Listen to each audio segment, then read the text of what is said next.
Before the clouds could vanish, the bracelet on Ezra Zephyr's wrist shone again. And in the next moment, 2 more half-foot-long duct creation energy crystals appeared at his hand. Holy shit, how is that even possible?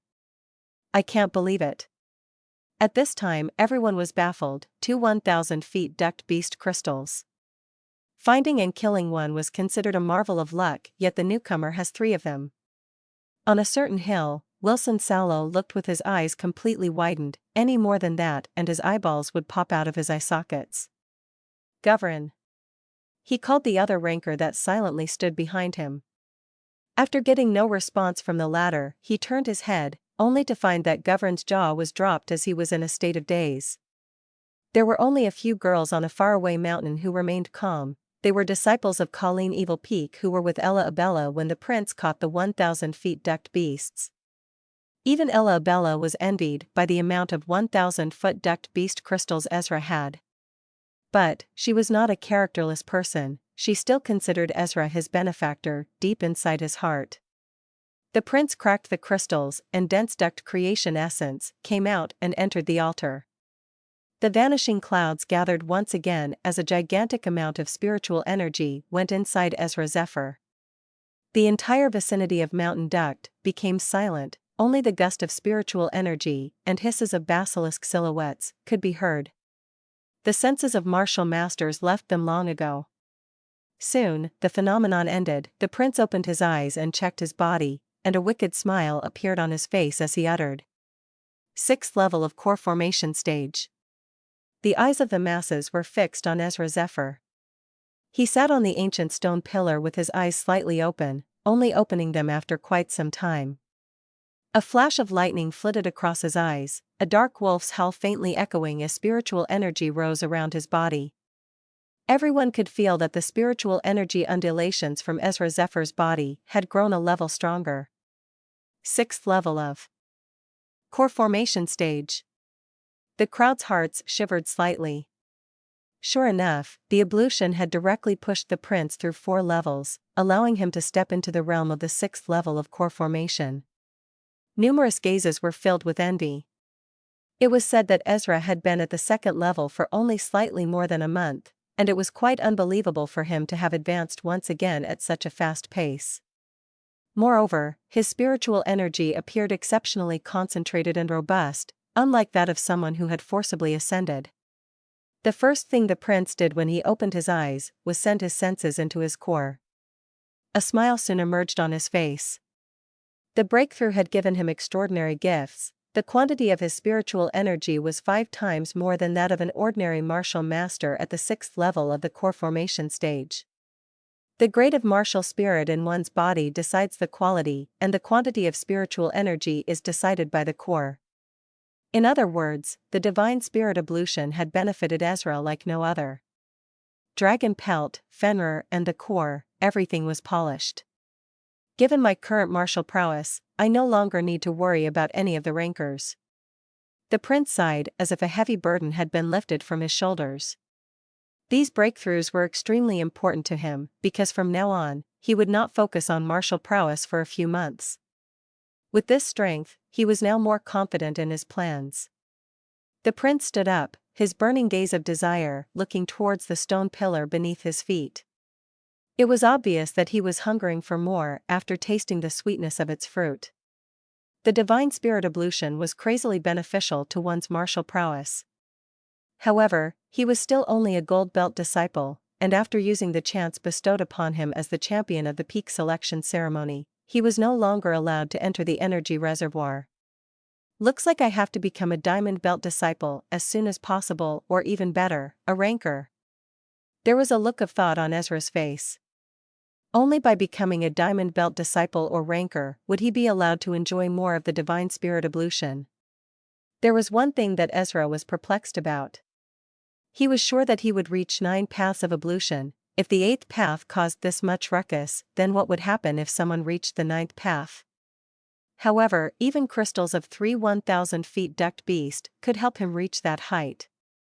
The prince ultimately cast away the numerous thoughts that were flashing past in his head, and lifted his head, seeing the countless amazed gazes that were looking at him. They had obviously been drawn by the astonishing 1,000 feet ducked beast crystals earlier. However, Ezra's expression remained rather calm, having long anticipated this.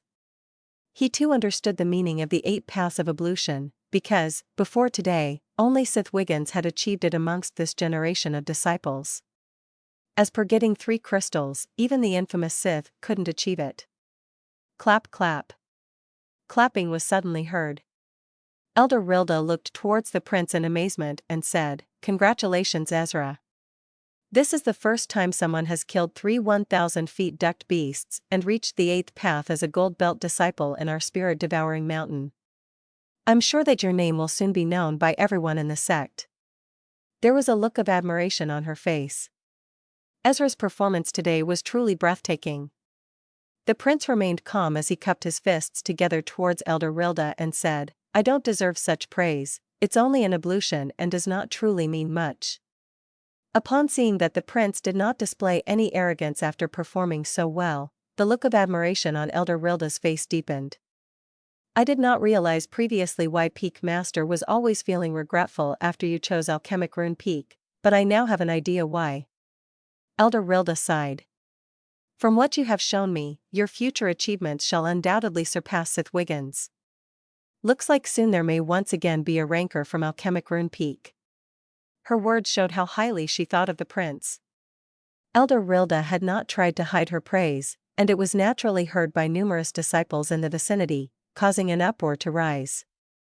They never imagined that Elder Rilda would have such a high evaluation of the prince. To think that she would say that his future achievements will surpass Sith Wiggins. Who was Sith? He was the most outstanding disciple in their generation, one with grade 8 martial spirit and the ranker of Inner Mountains. Let alone the spirit-devouring mountain, he was well known even in both Shurian continent. In comparison, the prince was obviously not on the same level. His origin was from this remote continent. What nonsense! Eiley felt the most insulted by the elder's words, but could not possibly openly rebuke the latter. However, she still coldly snorted. "What kind of genius did you think Sith is? How can Ezra ever compare? Although he does have some ability, a single lucky ablution does not mean anything. When Sith entered the outer mountains back then, it only took him half a year to become a diamond belt disciple, and even stood amongst the top 10 rankers a year later. His rise was the fastest in the history of the spirit-devouring mountain." Elder Rilda's appraisal of him being able to stand taller than senior brother Sith in the future based on the divine spirit ablution alone will not convince anyone. The other disciples around her secretly nodded. Even they felt that the elder was being a little too quick in her judgment. Ezra may have indeed taken everyone's breaths away this time, but saying he could match Sith Wiggins based on this alone was still an exaggeration. After all, everyone knew how remarkable Sith was, and every disciple of this generation had absolute respect towards him. With just this little achievement alone, it was impossible for Ezra to match up. Sith was excellent in every field while Ezra has only shown his talent in Mountain Duct, hidden from the eyes of the public. The majority believed that he did something underhanded. However, some were amazed by the prince and clapped for him. While the mountains were abuzz with noise, Ezra's expression remained unchanged, no happiness visible from the elder's overboard acknowledgement of his abilities. He merely cupped his fists together towards her, before leaping off the altar and returning to the mountain he had been on before. In the wake of the prince's withdrawal, everyone knew that the divine spirit ablution was finally over. On a certain mountain in the distance, Ella's eyes rippled faintly as she watched Ezra Zephyr jump off the altar. "Will you be able to defeat Sith in the future? Although I am somewhat doubtful, I do hope that you truly have that talent. If so, our spirit-devouring mountain will no longer be boring in the future. Show me whether you will turn out to be a hidden wolf who will hunt any and everything or someone who will fade away into mediocrity." Ella's eyes returned to calmness as her gorgeous face regained its frosty look. She stepped on spiritual energy as she flew into the sky and swiftly disappeared into the horizon, the owners of the many adoring gazes on her letting out a long sigh as they watched her leave. After Ella left, Wilson and Govern did not remain either and also departed. However, they took one last look at the prince before they left. All of the other disciples across the mountains also began to leave. Eileen's lips curled downwards as she glanced in the prince's direction. Ezra, don't let it get to your head just because you were under the limelight in the divine spirit ablution. The quarter match between your faction and our faction is soon approaching, and if your performance then is lackluster, the high praise Elder Rilda gave you today will only end up humiliating you even further. The smile on Eileen's face was quite the gloating one. Elder Rilda's words had clearly raised Ezra Zephyr's reputation, making even more people turn their attention to him. If the prince's performance did not do justice to her evaluation, one could imagine the sneers that would follow. She waved her hand and led her other fellow disciples away. Eileen, who was once hoping for Ezra to wash her faction, has now become someone who hates Ezra. Just because he was overshadowing her first love. The naive girl was unaware of how dangerous and inauspicious the path she had taken was. Junior brother Ezra, we should get going too, said Mubarak. The prince smiled and nodded. He could naturally sense the various feelings behind the gazes that had looked at him before they left, but remained unfazed despite them, feeling no indignation due to their skepticism and doubt. He knew that only strength would truly gain would crush their insignificant existence, and no appraisal would be more convincing. That's why, the diamond quarter they would contest for in the upcoming quarter match was definitely going to be his. It was to no one's surprise that news of Ezra Zephyr's 8 paths of ablution caused quite a stir when it spread to Alchemic Rune Peak. The disciples from all two factions were too shocked to say anything, unable to believe the news. It was, after all, a little inconceivable. A 1,000 feet ducked beast had strength comparable to the first level for the Foundation establishment stage, and there was absolutely no way that Ezra would be able to kill one given his current strength. However, no matter how skeptical and doubtful they were, Ezra's 8 paths of ablution were a fact. No matter how envious the numerous were, there was nothing they could do. When this matter spread to Elder Lowe's ears, the stern elder could not stop joy from bubbling up in him. He even heavily praised Ezra Zephyr during the morning lesson that day and looked at the latter with eyes filled with even more expectation than before. Ever since the prince had joined them, Elder Lowe had been pleasantly surprised far too many times. Ever since the prince had joined them, Elder Lowe had been pleasantly surprised far too many times. The truth was that Elder Lowe himself had been initially somewhat doubtful of Ezra living up to the high hopes that had been placed in him. It was because Elder Lowe likewise understood all too clearly that not every champion of the peak selection ceremony would turn out a genius. The sect was on the path of destruction. All geniuses would choose a growing sect instead of a dying one. However, Elder Lowe did not have many other options. The other 6 peaks of the spirit-devouring mountain were just too powerful, and could directly take away all of the remaining talented disciples. Alchemic Rune Peak could only fall further and further into decline, with no signs of things taking a turn for the better. Now, even Blood Slaughterer had been sent their disciples to Alchemic Rune Peak. If Elder Song's group was allowed to take the seat of chief disciple, Elder Lowe would feel utterly ashamed, and would likely never be able to raise his head ever again in the sect. As such, Ezra's arrival was viewed by Elder Lowe as the final hope he could grasp onto. However, Elder Lowe ended up being pleasantly surprised. The prince had surpassed Elder Lowe's expectations time and time again, causing him to grow more and more confident in Ezra Zephyr. Perhaps, the missing peak master, Jason Fellator, has blessed them, allowing them to finally welcome a prodigious disciple before they truly hit the bottom. I've heard that the werewolf boy achieved the 8 paths of ablution during the Divine Spirit ablution ceremony. All the Imprint faction disciples were present at Imprint Seeker Hall today. Elder Song's gaze nonchalantly swept downwards from the highest spot, clearly having also heard that news that had already spread throughout Alchemic Rune Peak. Below Elder Song, at the head of the numerous disciples, was an expressionless Lopap, and beside him sat Eileen. He nodded and answered in a calm voice, it was indeed the 8th path. I personally witnessed it that day. The other disciples in the hall broke out into whispers, their eyes filled with envy. So he does have tremendous luck and ability. Elder Song snorted, an icy look flashing across his aged face. He had personally opened his mouth to recruit Ezra Zephyr back then, but ended up being rejected by the latter. Hence, Elder Low naturally did not want to see things go well for Ezra. He even didn't know that Ezra defeated 10th-ranked Govern in nothing but imprint battle. Lopap slowly said, however, a senior brother from Blood Slaughterer Peak secretly informed me that Ezra's 8 paths of ablution are likely the work of senior sister Ella Abella because he had helped senior sister Ella to deal with senior brother Wilson Sallow. He helped the 4th ranker to defeat the 3rd ranker of Outer Mountains. Elder Song went into deep ponder. These words were akin to thunder, causing an explosion of noise in the hall. Senior sister Ella helped Ezra obtain the 8th path? Disbelief was revealed in the eyes of numerous male disciples. There was no one who did not know that senior sister Ella Abella was akin to a cold goddess of an ice mountain, and always made sure to keep her distance with the opposite sex. Many outstanding disciples admired her but did not dare to confess. Hence, when they heard that Ezra's 8 paths were due to senior sister Ella's aid, they found it very difficult to swallow. What was so good about him that he could enjoy the favor of senior sister Ella? Lopap's expression turned slightly grave as he looked towards Elder Song. There's something strange about Ezra, something fearful. If the prince truly had the qualifications to interfere in the battle between Wilson Sallow and Ella Abella, it would mean that his strength was extremely terrifying.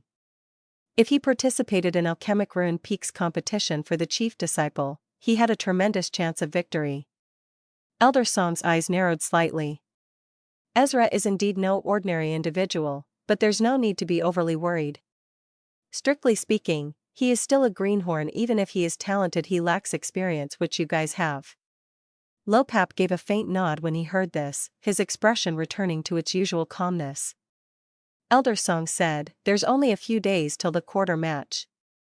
His gaze swept across the hall, ultimately stopping on the 3 golden mats at the very front, or to be more precise, the first seat, Kimba. The latter's slender body was currently dressed entirely in black, a certain faint sternness visible between his brows. Upon sensing Elder Song's gaze, Kimba smiled slightly, a sliver of pride visible on his face as he softly said, relax Elder Low, it's just an ablution. Although the 8 paths of ablution are very effective, they can't turn a sheep into a wolf. Whoever dares to reach for the diamond quarter will have his hand chopped off by me. Though he seemed to downplay his words, there was a certain seriousness within them, a sign of the absolute confidence he had in himself. Senior brother Kimba should try to leave some face for them and not win too easily. After all, we disciples of the same peak will occasionally meet each other. Flattered a disciple by the side with a smile. His words were similarly filled with confidence towards Kimba. The other disciples roared with laughter.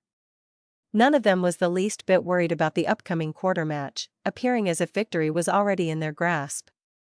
Lu Hong nodded, his cold face relaxing a little as he sneered in his heart. Elder Low was truly short-sighted to be so happy for the past 2 days. It was just a new disciple obtaining the 8 paths of ablution by some fluke. Did he really believe that it would change anything?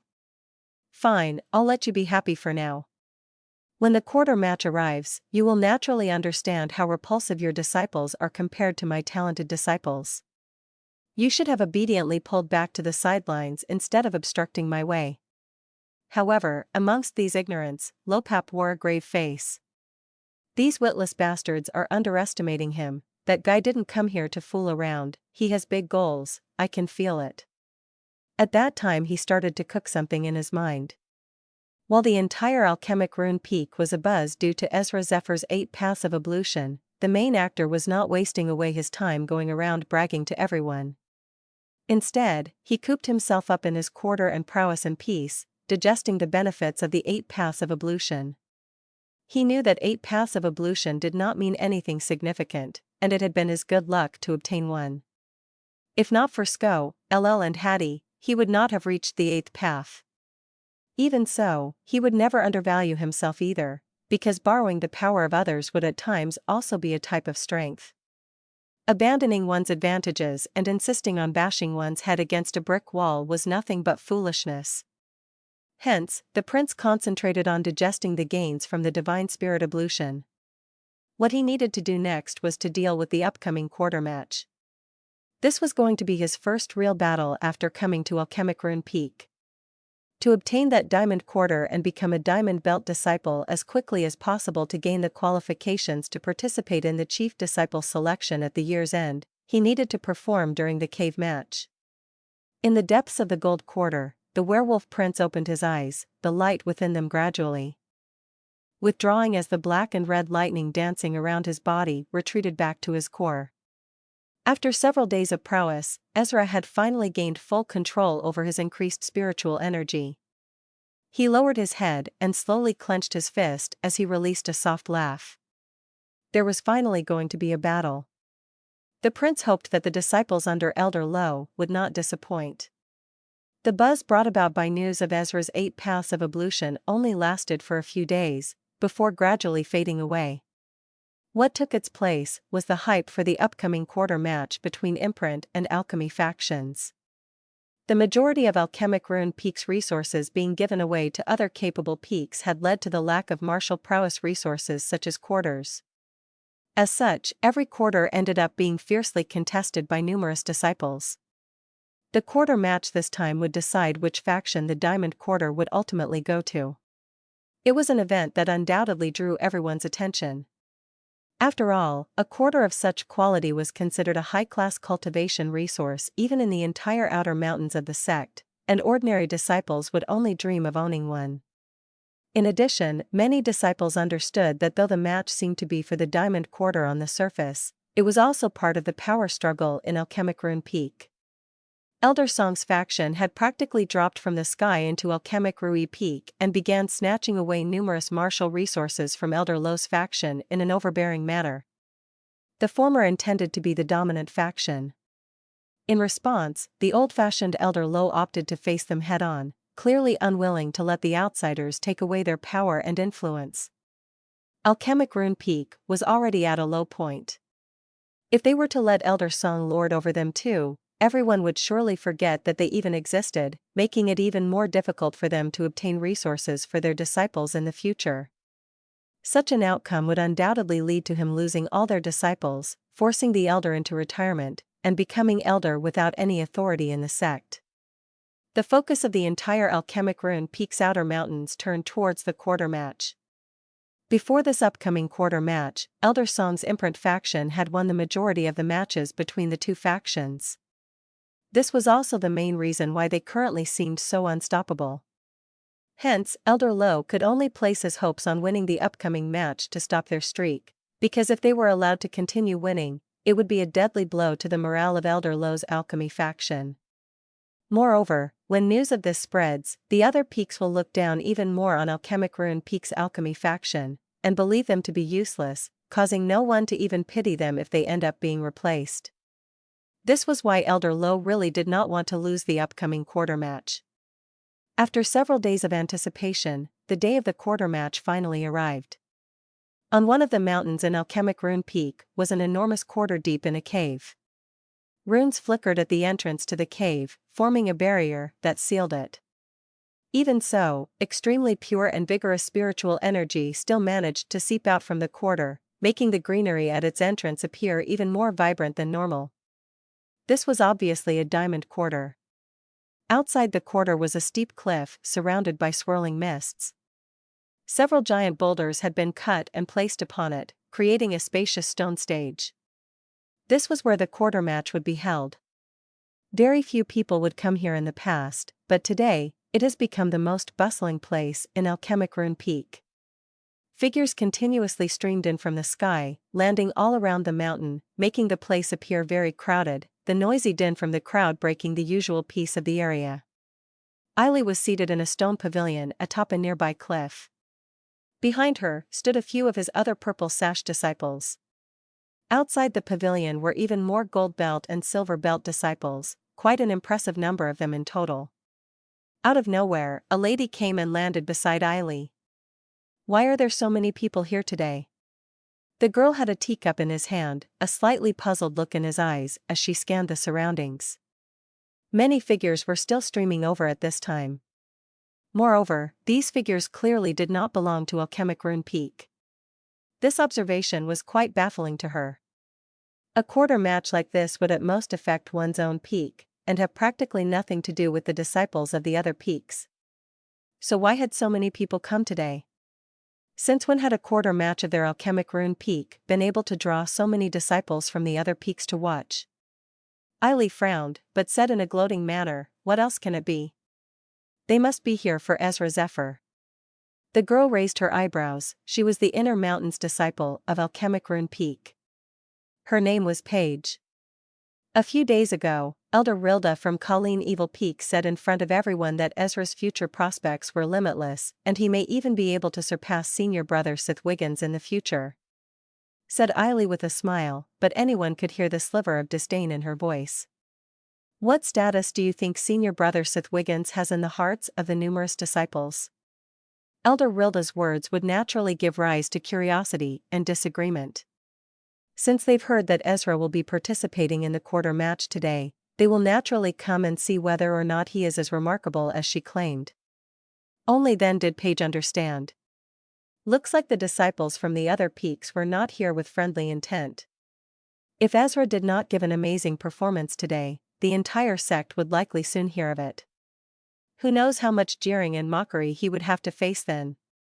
Sith was just too dazzling after all, making it such that even a less than extraordinary performance from Ezra Zephyr would instead make him appear incompetent in comparison, even if it would only be incompetent when compared to Sith.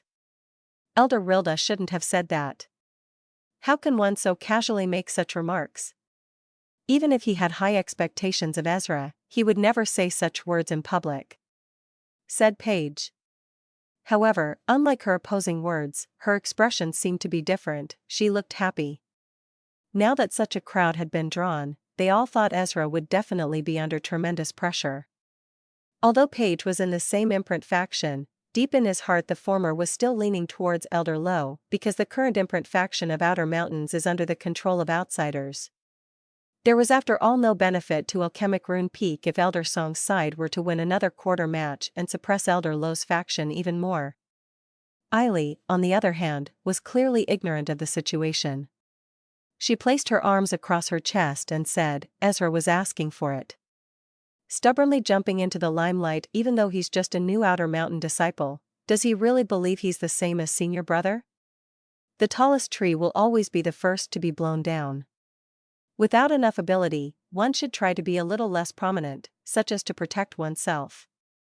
Anyone could tell that as Sith Wiggins's fanatical supporter, Eiley was very disapproving of Elder Rilda's evaluation. In her opinion, the two were on completely different levels. How could a dullard werewolf from the countryside possibly be compared to senior brother Sith Wiggins, who was even famous in the Shurian continent? It was only the eighth path, and who knew what the future would be? To say Ezra was comparable to Sith based on this achievement alone was truly unconvincing. As such, Eiley strongly believed that after the quarter match, Elder Rilda's high praise of the prince would instead become the same material used to ridicule him. In fact, it may even become akin to a boulder placed upon Ezra's shoulders, making him unable to raise his head. Paige glanced at her and nonchalantly said, "If he loses, it will only grow the influence of Blood Slaughterer Peak in our faction, making them even more bold and overbearing. What benefit this would bring to us?" Eiley froze for a moment, before she resentfully said, "It's not like they're depending on him, he's only a 4th level core formation expert, and it's probably there just to make up the numbers."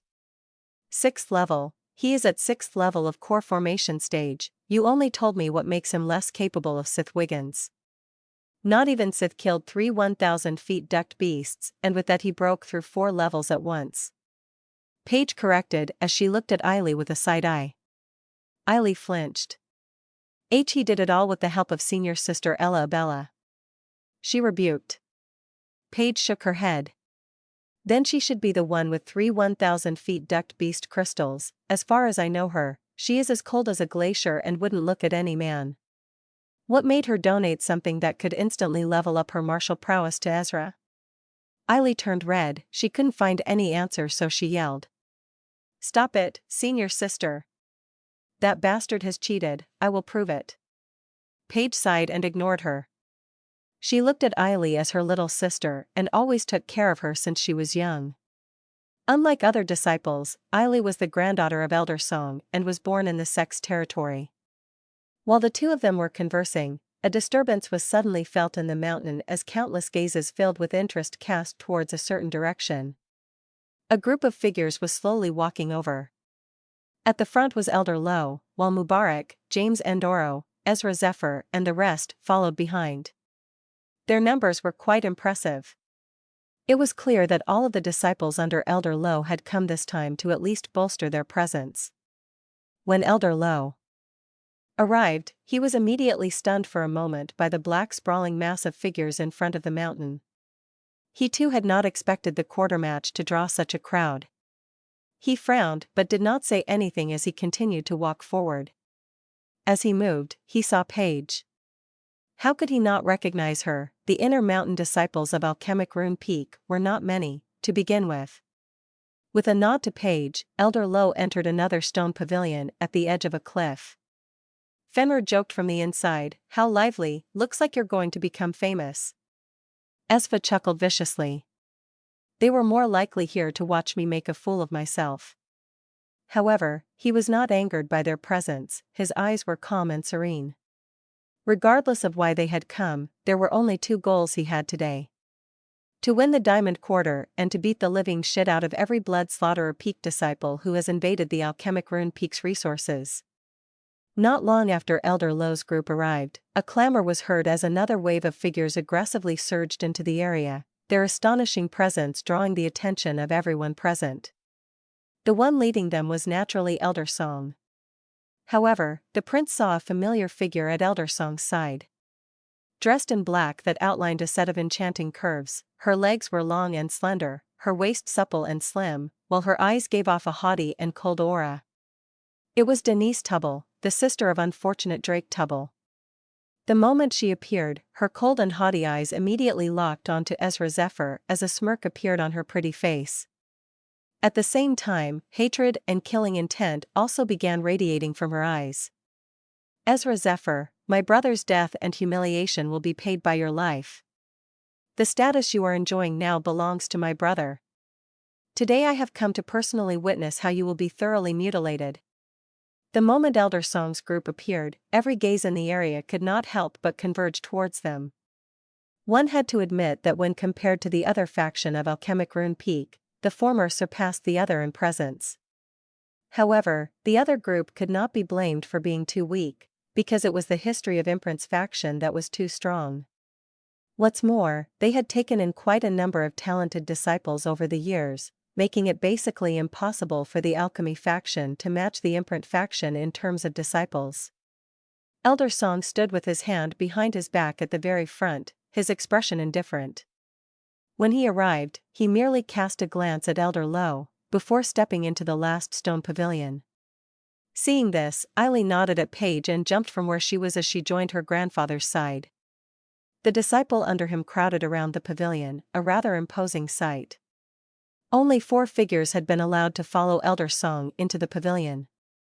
One was naturally his first disciple, Lopap, second was Eileen, while third was Denise Tubble.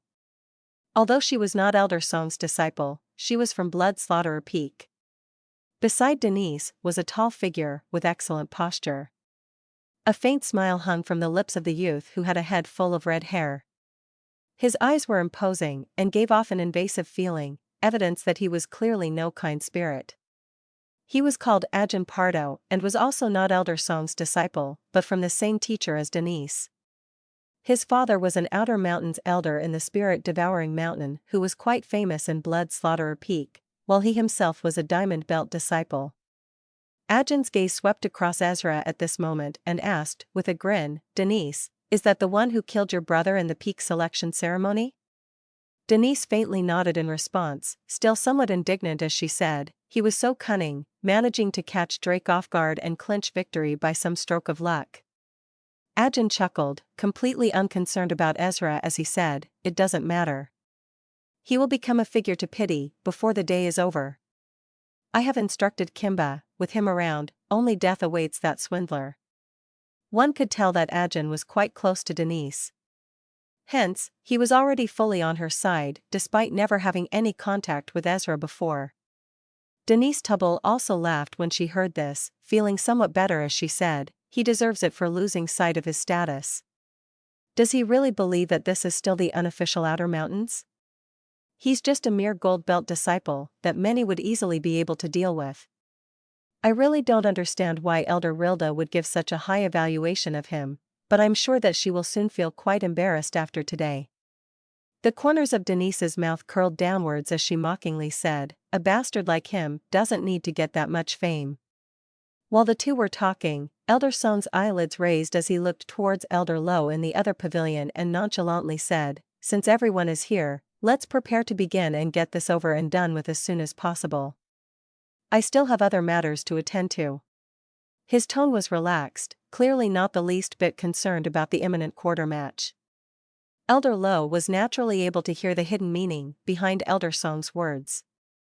With an icy chuckle, the former responded, "I just hope that you will still have the mood to deal with your other affairs after this." A mocking smile flowed out from the corners of Elder Song's mouth. "Unfortunately, it seems that you have been the one who has been feeling down after most of the quarter matches." Elder Low's face twitched for a moment, unable to retort for a time as his expression turned ugly, even having slight trouble breathing due to anger. The mockery on Elder Song's lips grew even greater when he saw this. With a wave of his hand, he called out, "Kimba, Andrew, Sliso." 3 figures walked into the stone pavilion and cupped their fists together towards Elder Song. Elder Song indifferently said, "Go, and do not bring shame to our faction."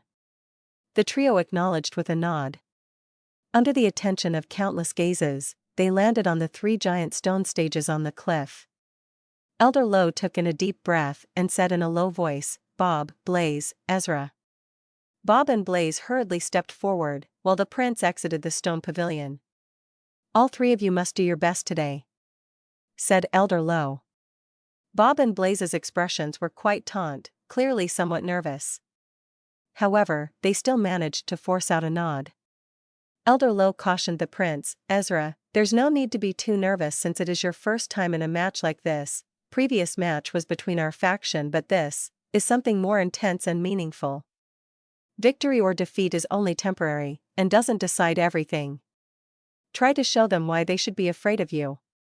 The last sentence had a hidden meaning. Nobody knew about Ezra's alchemic secret except Elder Low. However, unbeknownst to him, Ezra was planning to conquer the entire outer mountains of Alchemic Rune Peak on this very day.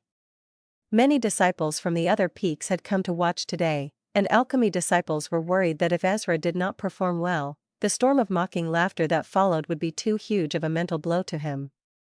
Most of those who worried were the new disciples, who looked at Ezra as their leader. Amongst them, only Gil Subzi wore a smile. In the crowd of the imprint faction, an opposing voice echoed, "Prince Ezra Zephyr will be the winner." The voice startled everyone. Gazes full of hatred were launched at the owner of the voice. "What the hell did you say?" a disciple of the imprint faction questioned. The youngster chuckled. "No one in the imprint faction is capable of subduing Prince Ezra, not even senior brother Lopap and senior sister Eiley. Why should I am more confident in my runes. As for whether I speak the truth or not, only time will tell that." It was a man named Sunzutun, the man who once troubled Ezra and Ur in the auction, following the lead of Salim Ukwali and Emily Jomez. He now came under the shade of Ezra Zephyr and was ordered to join the imprint faction by the prince when he told that he was good in runes. The quarrel carried on as the eyes were attracted to the alchemy faction's contestants. When the 3 of them walked out, even more gazes were cast on them than earlier. However, most of the gazes were clearing, looking towards the prince. Numerous whispers began to spread. "Is he that Ezra Zephyr? Doesn't seem to be anything special. Hee, looks like another person who wants to borrow senior brother Seth Wiggins's name to become famous. But it's a pity that he chose the wrong person.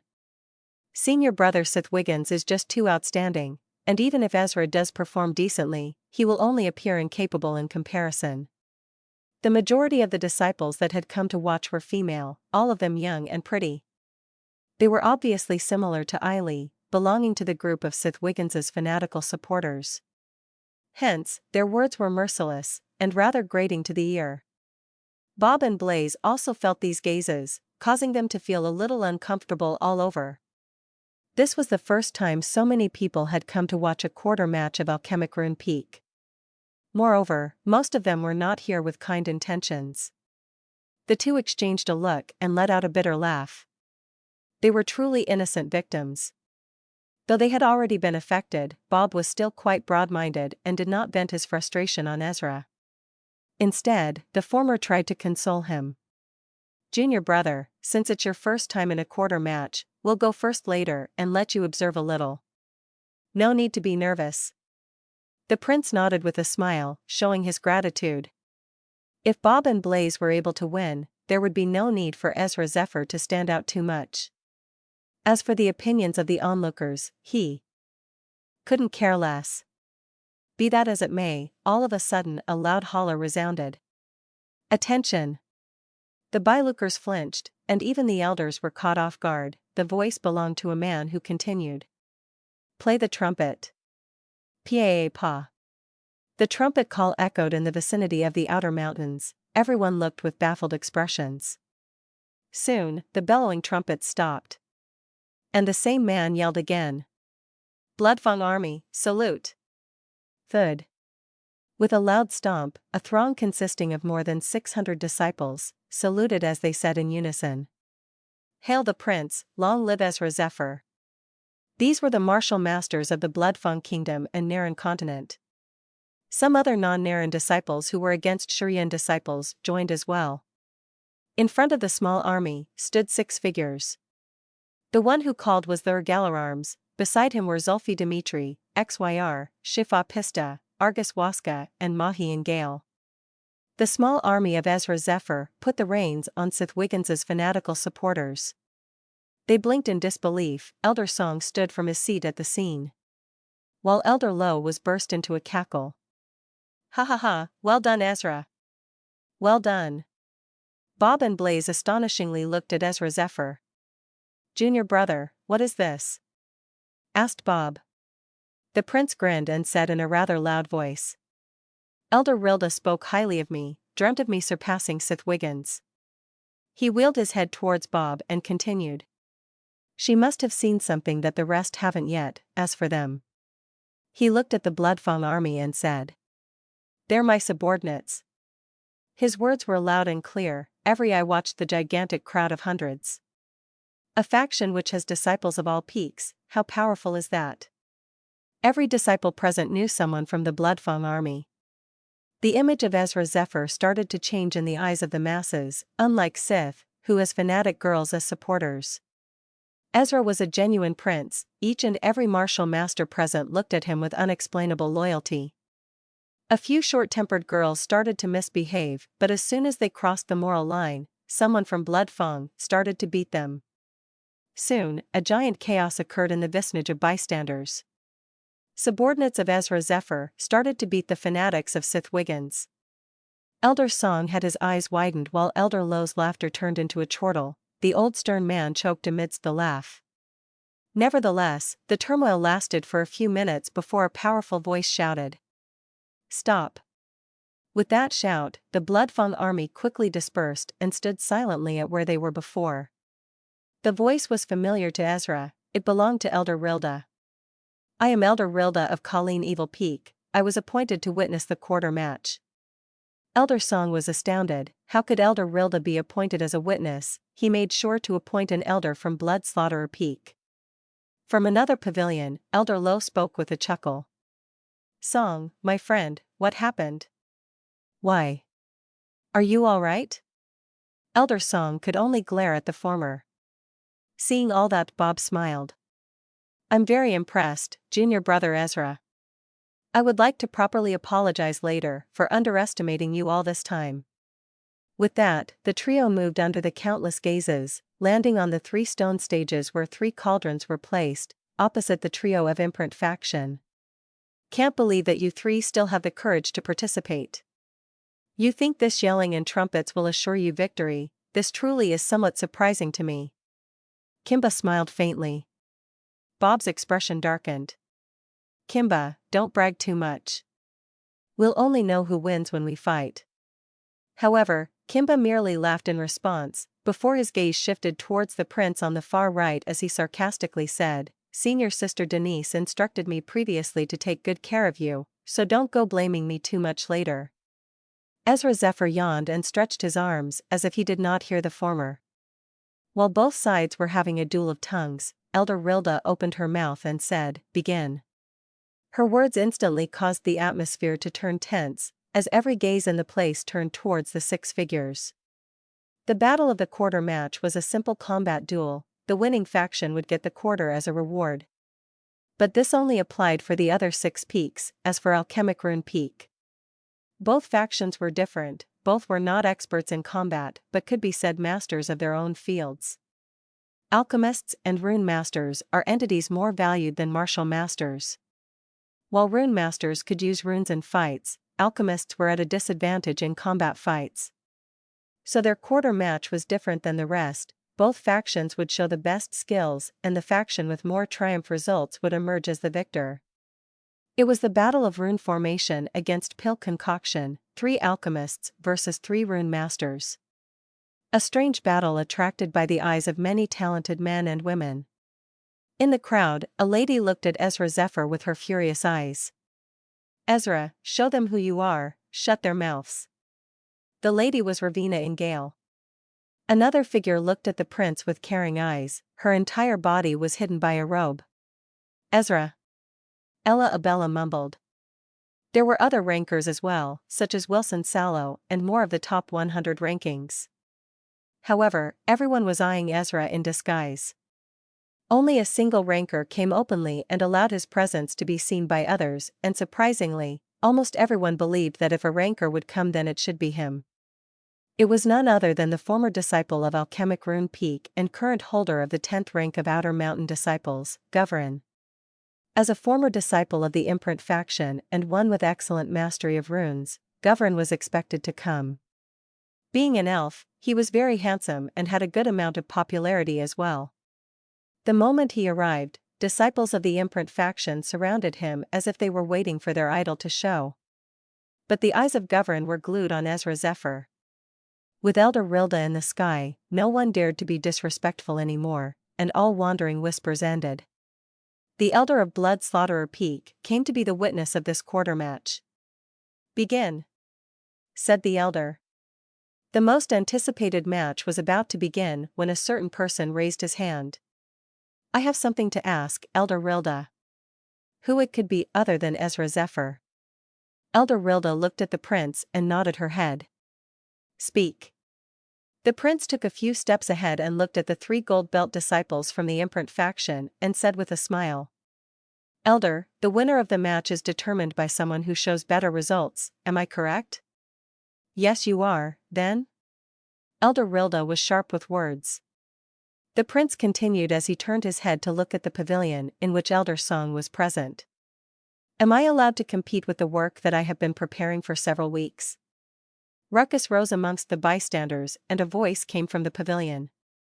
"No, you cannot, it's against the rules." Elder Song opposed. Right after Elder Song opposed, Elder Low stood and opened his mouth. "Oh, as far as my feeble brain works, there is nothing like that written in the rules." Precisely, the rule of the quarter match says the terms and conditions of the quarter match of Alchemic Rune Peak shall be decided by the Elder who would be sent to act as the arbiter. According to the rule, Elder Rilda can decide the terms and conditions. Elder Song gritted his teeth but couldn't do anything. He was puzzled today. He had set the table beforehand but everything that happened was out of his planning. He wanted to invite the Elder from Blood Slaughterer Peak, the father of Ajahn Pardo. But instead, the higher-ups sent Elder Rilda. Now he and the rest of the people were looking at Elder Rilda's decision. "No, you have to perform here on this stage, anything that you have worked on before will be considered insignificant," answered Elder Rilda. Elder Song released a long sigh and smirked as he looked at Elder Low. The latter was smiling as well. Elder Low's calm attitude puzzled Elder Song. "Elder Rilda, my work will affect the entire spirit-devouring mountain sect, not just outer mountains. Would you still not consider it?" The bold words of Ezra made a myriad of disciples gasp in surprise.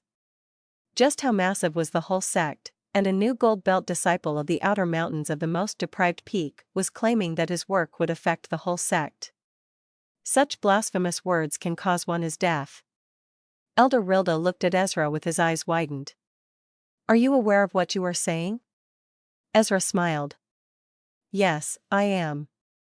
But first, answer my question, Elder. Will you consider it in the quarter match? Elder Rilda didn't even think for a second and answered. Yes, if your work can positively affect the whole sect, then I will declare you as winner without looking at their skills. Elder Rilda, this is unfair, yelled Elder Song. Elder Rilda looked at him with a side eye. You are allowed to seek an audience with peak masters, as for me, I'm not obliged to give you an answer. The entire mass of people heard those words. Elder Song clenched his fists. He was not weaker than Elder Rilda in both martial prowess and status.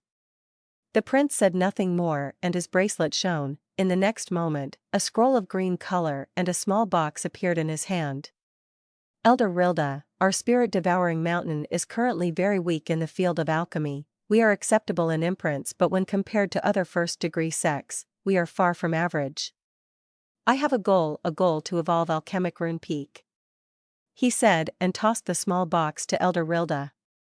This box contains 2 pills. The less shining one is the original youth refreshing pill made by the formula of our sect, and the brighter pill is made from my formula, a new version. It has already been checked by Elder Low, there is no harm in taking it, explained the prince. The elder of Colleen Evil Peak turned her gaze at Elder Low, who nodded in yes. Elder Rilda didn't halt any more time and took the original pill. The results were something she was familiar with. Next, she consumed the improved version of the youth refreshing pill. The moment she consumed it, she felt a gentle breeze hitting her body. She was glowing with vitality, and the small wrinkles she had that affected her beauty vanished as if they were never there to begin with. This is... Elder Rilda was lost for words. How can a mere youth refreshing pill affect our sect? Your claim has failed you, Ezra, said Elder Song with nothing but remorse in his eyes. Elder Rilda was taken aback by the pill, but now she also regained her composure. Elder Song is right, Ezra. The prince shook his head. Elder, just imagine, what would happen if we concoct this version in bulk and send it to market? Especially Veiled Virgin Valley and Dragonbone Pavilion? Elder Rilda's eyes widened. How come I didn't think that way? We can sell it at the same price, and when the demand increases, we will limit our supply and set a higher price. Exactly, Elder Rilda sure is smart, said Ezra as he clapped. Veiled Virgin Valley is full of females, they care about their beauty as much as they care about martial prowess, they would definitely pay huge sum to buy this new version. As for Dragonbone Pavilion, it's a powerful sect of body-strengthening martial masters. They bear countless tortures to refine their body, thus they lose beauty in the process.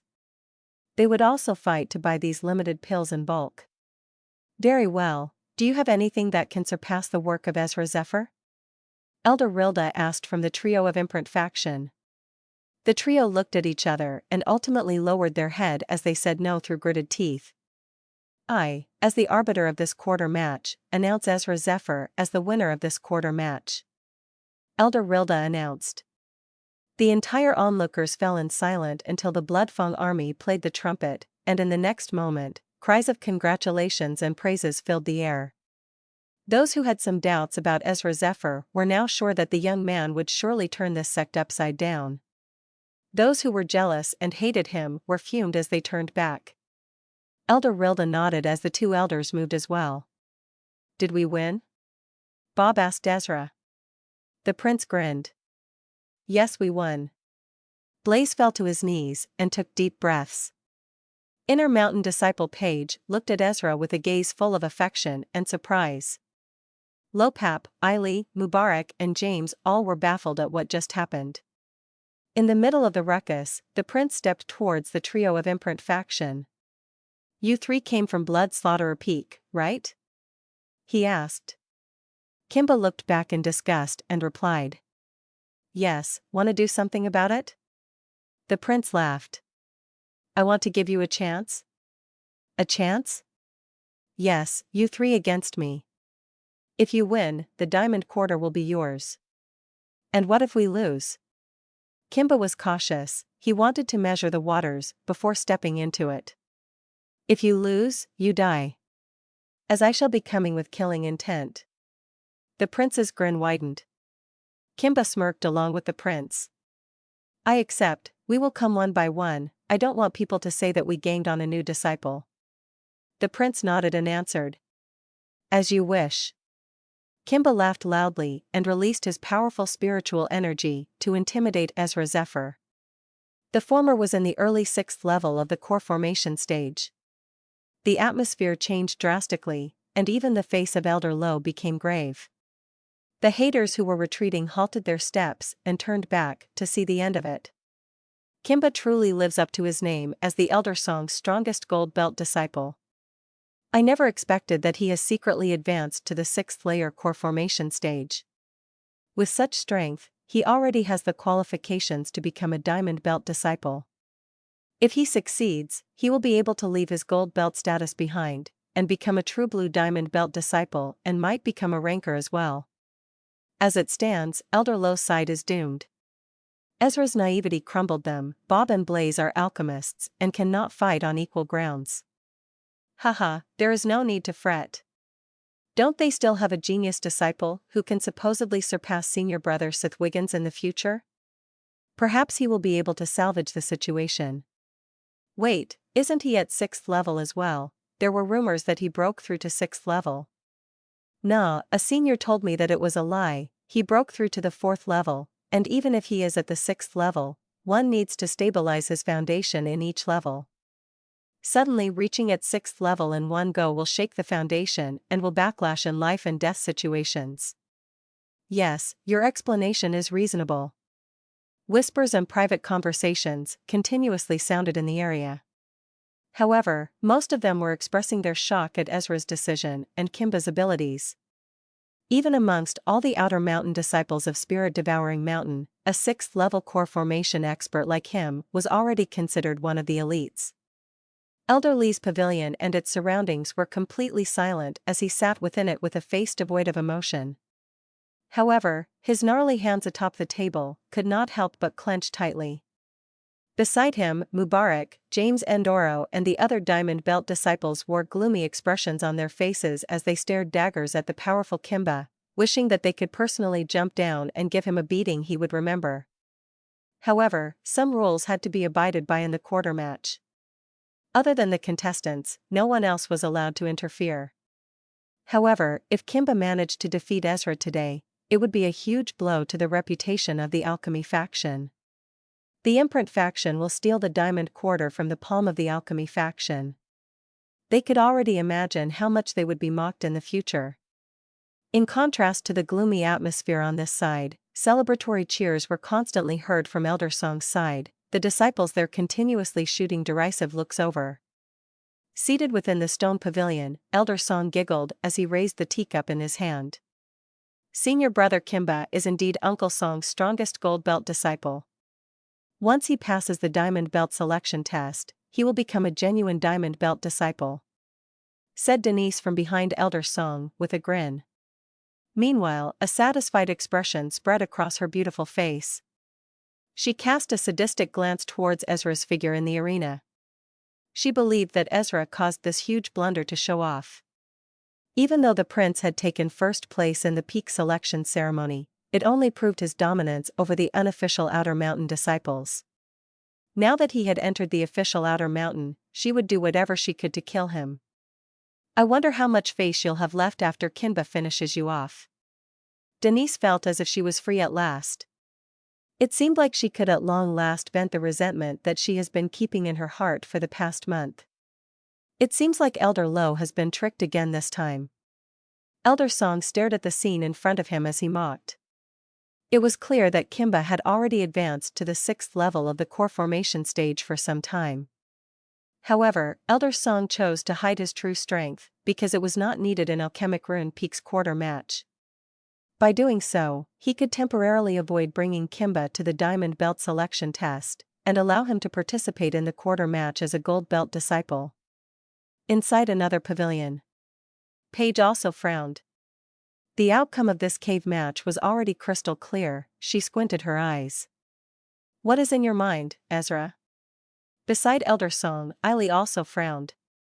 If even Bob and Blaze had fought, the outcome of this quarter match was already crystal clear. She glanced at Ezra Zephyr, her lips pulling outwards as she mumbled, "It's all because of you. You created such a huge uproar in the energy reservoir that resulted in such a huge crowd from the various peaks being drawn over to watch the cave match today. And now you lost a winning game just because of your arrogance. Once the outcome of today's match spreads, Elder Lo's faction will lose all face." Eiley hated Ezra, but her respect for Elder Lo was huge. Only disciples from Alchemic Rune Peak would attend their quarter matches in the past. Therefore, the results would not spread to the other peaks. However, today's situation is different. Since there were disciples from various peaks present, it was impossible to stop the flow of information. Under the numerous watching eyes colored with various expressions, a smiling Kimba lifted his head, staring at the prince as he said in a friendly voice, "Brother Ezra, why don't you voluntarily pick your first opponent amongst us?" After Kimba spoke, laughter erupted in the surrounding cliffs. The disciples who came down to mock Ezra Zephyr in particular were especially loud. Though the prince was being mocked by the crowd around him, there were hardly any traces of anger on his face. He lifted his head and looked towards the cliff where Elder Lo's faction was. At this time all the disciples were dejected, making the atmosphere quite depressing. Even Elder Lo was expressionless. He didn't think Ezra would go for a duel. The prince yawned before he moved on to the stone stage. He looked at the smiling Kimba, and earnestly said, "Kimba, you must be pretty tired after spouting that much shit from your mouth. It will be better for you to rest for now. I do not wish to take advantage of you." His words stunned not only Kimba, but also made the numerous disciples on the surrounding cliffs burst out into laughter. Beside Denise, the red-haired youth called Ajahn Pardo involuntarily smirked as he said, "Is this kid so frightened that he lost his mind? Does he actually believe that with the 4th level of the core formation stage, he will be taking advantage of Kimba?" Denise let out an icy chuckle. "He is just trying to entertain the crowd." The disciples from Elder Lee's faction looked at one another, finding the awkward expressions on some of their faces. Ezra's decision to throw a wisecrack at such a time was quite embarrassing. "TSK, he is so unsightly. Comparing him to Senior Sith Wiggins is a complete insult," said Eiley with a deep frown, clearly somewhat upset. On the stone stage, the bewildered expression on Kimba's face only lasted for a few brief moments, before he chuckled as his eyes narrowed slightly. "Are you serious?" The prince ignored Kimba and instead looked towards Andrew and Sliso. He casually pointed at one of them and said, "You will do." The person he pointed to was Andrew. When Andrew saw this, he shrugged his shoulders with a smile, before he looked at Kimba and said, "Sorry senior brother. It seems like you won't be hogging all the limelight. N-0 Velbin." Kimba laughed, seemingly a little helpless as he responded, "Fine, I'll leave it to you. I will have to worry about staining my hands anyways even if I defeat such an opponent." He was clearly under the impression that the prince had been scared silly. With a wave of his hand, he turned around and began walking away. Andrew jumped into the air and landed in front of the prince. "Junior brother Ezra, do you feel that I am the easiest one to deal with of the three?" Andrew wore a fake smile as he stared at the prince. The cold glint in his eyes, however, clearly indicated that he was ready to teach the latter a lesson. Opposite him, the prince lifted his eyelids as an indifferent glance was cast at Andrew. Crackle. In the next instance, violent black lightning danced around Ezra's body, flickering like a whip of death. Waves of spiritual energy flooded his limbs and bones, as a terrifying force burst forth. A fearsome spiritual energy pressure swept forth, cracking the ground beneath Ezra's feet. His figure instantly etherealized as he exploded forward, leaving an afterimage behind. The sound sonic boom immediately followed. The attack was swift and decisive, not a single hint of hesitation. In the blink of an eye, the prince's ethereal body appeared in front of Andrew. It was only at this moment that the latter came back to his senses, immediately bellowing as the spiritual energy within his body burst out. "You ignorant fool, I can't believe you dared to take the initiative." Andrew's expression was akin to a brewing storm. His spiritual energy howled as it gathered at his fist before he viciously delivered a punch. Even though the punch was not a spiritual technique, it was packed with robust spiritual energy. Andrew believed that it would be able to push back someone like Ezra Zephyr. Whoosh! At the same time, the prince also threw his fist forward, blowing away even the air with a rumble. Two fists packed with powerful spiritual energy collided, neither using any fancy moves. Boom! The dreadful clash caused the air around them to ripple as a shockwave unfurled. Cracks began to extend on the ground beneath them as wild gales swept forth. However, the dark expression on Andrew's face changed drastically at this moment. He realized that the spiritual energy packed within spiritual energy's punch was akin to an unstoppable tsunami, containing enough force to destroy mountains. The savage power of Ezra's attack far exceeded his own. "Impossible!" Andrew cried out in his heart, his eyes filled with disbelief. He simply refused to believe that this prince, who was merely at the 4th level core formation stage, would possess spiritual energy that surpassed his own, him, an elite 5th level core formation expert. No matter how shocked he was by this discovery, Ezra's spiritual energy had already begun sweeping over him, easily crushing all of Andrew's spiritual energy in an instant. The instant his Genesis chi crumbled, Ezra's fist slammed heavily against his chest. Andrew's body was sent flying, slamming into a mountain wall. His entire body was wedged into the wall, now completely drenched in blood with a hole in his chest. Nobody knew if he was even still alive. The fight between the two was over in a flash. In fact, the roaring laughter had yet to even die down when Andrew's body was being thrown into the mountain wall. Kimba had not even finished his stroll off the stage. However, all of the laughter stopped at this moment. Kimba's feet froze as well. Every face in the mountain slowly turned rigid. Under the illumination of the falling sun, their faces seemed somewhat comical. In the middle of the stone stage, the prince slowly retracted his fists, his expression still impassive as before. He disregarded all of the stares, and looked towards the similarly frozen Sliso, as his calm voice echoed across the mountain. "Come over here, it's your turn."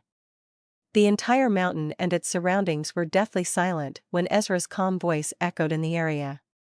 There was a somewhat sluggish expression on the faces of every disciple as they stared at the bloodied lifeless body of Andrew, who had been embedded in the side of a cliff.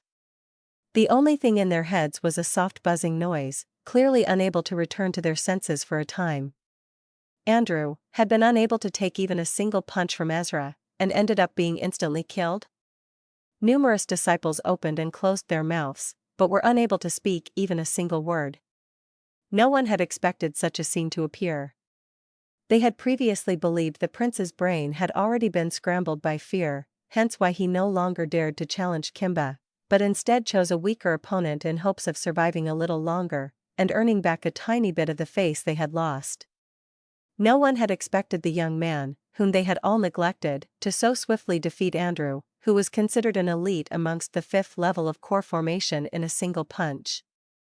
A disciple's hoarsely mumbled, "How can this be, how?" A sharp cry exploded in one of the stone pavilions. One could only watch a stupefied Denise staring at the stone stage, her pretty face twisting somewhat. She had been waiting to see Ezra's miserable figure as he was beaten to the ground, but everything had fallen apart due to his explosion of power, shocking her substantially. She was even beginning to suspect that Andrew had been bribed. If not, how could anyone possibly explain how he had been so easily defeated by a single punch? But no one will take a bribe for his own death. By that time, some people checked and confirmed that Andrew was dead. There was a gap of the whole level between the two. How could that difference in spiritual energy possibly be filled? Had Ezra really grown so strong in a short month? After all, even Denise herself did not have the confidence to defeat Andrew in a single punch. Beside Denise, Ajans narrowed slightly as he slowly said, "It seems that everyone has underestimated him. His spiritual energy is extremely robust and strong and far surpasses an ordinary 6th level. He's not simple at all. To have such spiritual energy at the core formation stage, His foundations must be crazily solid. Ajahn Pardo was a diamond belt disciple after all, and thus had better insight than Denise Tubble. After the instantaneous explosion of power Ezra had displayed earlier, Ajahn had managed to gauge that the latter's spiritual energy was not something a fourth-level core formation disciple should possess. Ajahn Pardo was not naive like Denise Tubble. He knew several fortunate encounters were definitely needed to achieve this quality of spiritual energy. In the stone pavilion, Elder Song's expression darkened slightly, fury flashing deep within his eyes as they locked onto Ezra Zephyr like an eagle. The former had originally planned on stomping all over Elder Lo's faction today, but as it was about to succeed, Ezra had swooped in and made a mess. N-O-V-E.L-B.in. Ezra's thunder-like strike also made the mouths of Elder Lo's disciples hang wide open. They looked at each other, and then rubbed their eyes, a little unable to believe what had just happened. They were already prepared to accept the most cruel of outcomes, and would never have expected such a sudden twist. "Hell yeah!" someone besides Elder Lo cried. It was not Mubarak, but James Andoro, the same second disciple who hated Ezra. But at this moment, they both were on the same page. The gazes of numerous disciples looked towards Elder Lo in the stone pavilion. Amazement flitted across his originally expressionless face, before swiftly retreating. Elder Lo slowly reached his hand forward, grabbing his teacup and taking 2 small sips, before turning towards the stunned disciples as he sternly said, "Stop dreaming, shouldn't all of you hurry up and cheer for Ezra Zephyr? Have you not had your fill of being laughed at by others?" Upon hearing Elder Lo's scolding, the necks of many disciples involuntarily shrank back.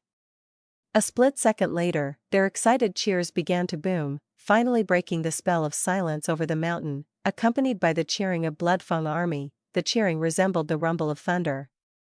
Their yells also brought the stupefied Eily back to her senses.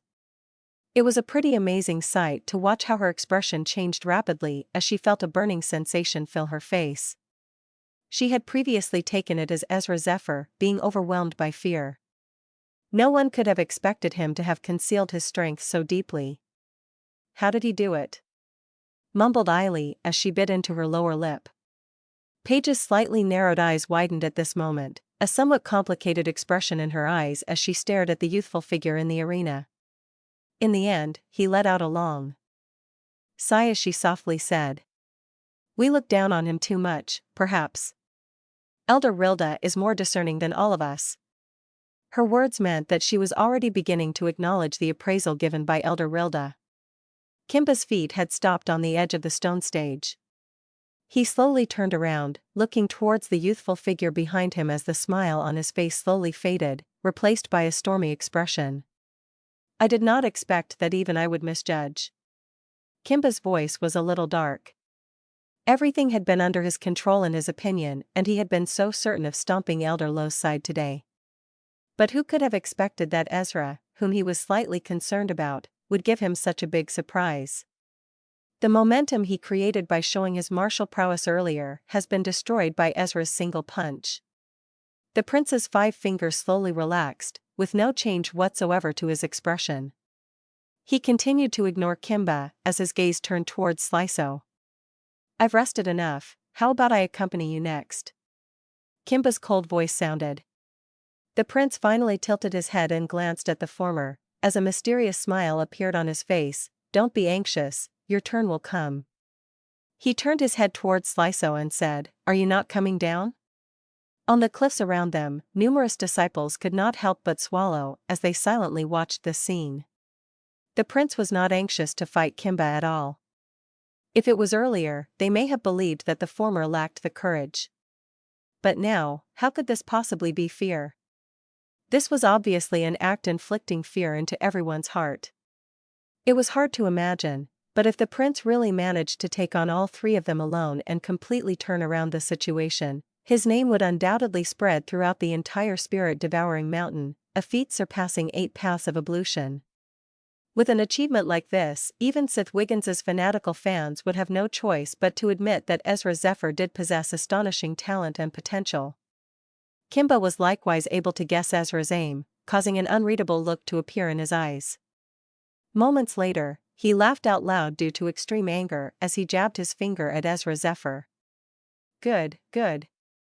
They were 2 short words, but they gave off an endless iciness. He lifted his head and nodded at Sliso. Upon seeing this, Sliso took in a deep breath, before his figure jumped downwards and landed opposite the prince. However, the former's expression was grave, his eyes tightly glued to the latter. He cupped his fists together. Allow me to experience your abilities.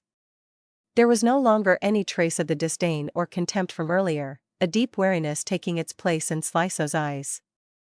He had to be very careful, because Andrew, who was equally matched to himself, was now meeting his maker. However, he would make sure to give everything he had, and not allow himself to be caught off guard like his predecessor. Thus, he believed he would have the chance to personally confirm if that astonishing spiritual energy from earlier was a temporary explosion of power after thoroughly suppressing one's spiritual energy, or was this Ezra really so powerful? When stood in front of the prince, every gaze in the mountain unblinkingly converged towards the 2 of them. Andrew had lost too quickly earlier, practically in the blink of an eye. Before the crowd could react, he had already been crushed. Hence, they were also dying to get a clearer look this time. Was Ezra's previous burst of power temporary, or was he really so powerful? Sliso was going to give them that answer. The atmosphere turned tense. Under the countless watching gazes, Sliso's eyes were filled with wariness, his gaze tightly glued to Ezra. He cast away all his hesitation with a deep breath, as hundreds of spiritual energy gobs in his core began to glow brightly. Vigorous spiritual energy circulated within his body, ultimately exploding from the top of his head, before diving down and coiling around his body. A powerful spiritual energy pressure unfurled. Sliso was an expert amongst the 5th level and was not the least bit weaker than Andrew. After what had happened to Andrew earlier, Sliso was naturally not going to underestimate his opponent and immediately brought out all of his spiritual energy. Ezra's face barely changed when Sliso summoned his full power, the former's eyes akin to a deep secret pool.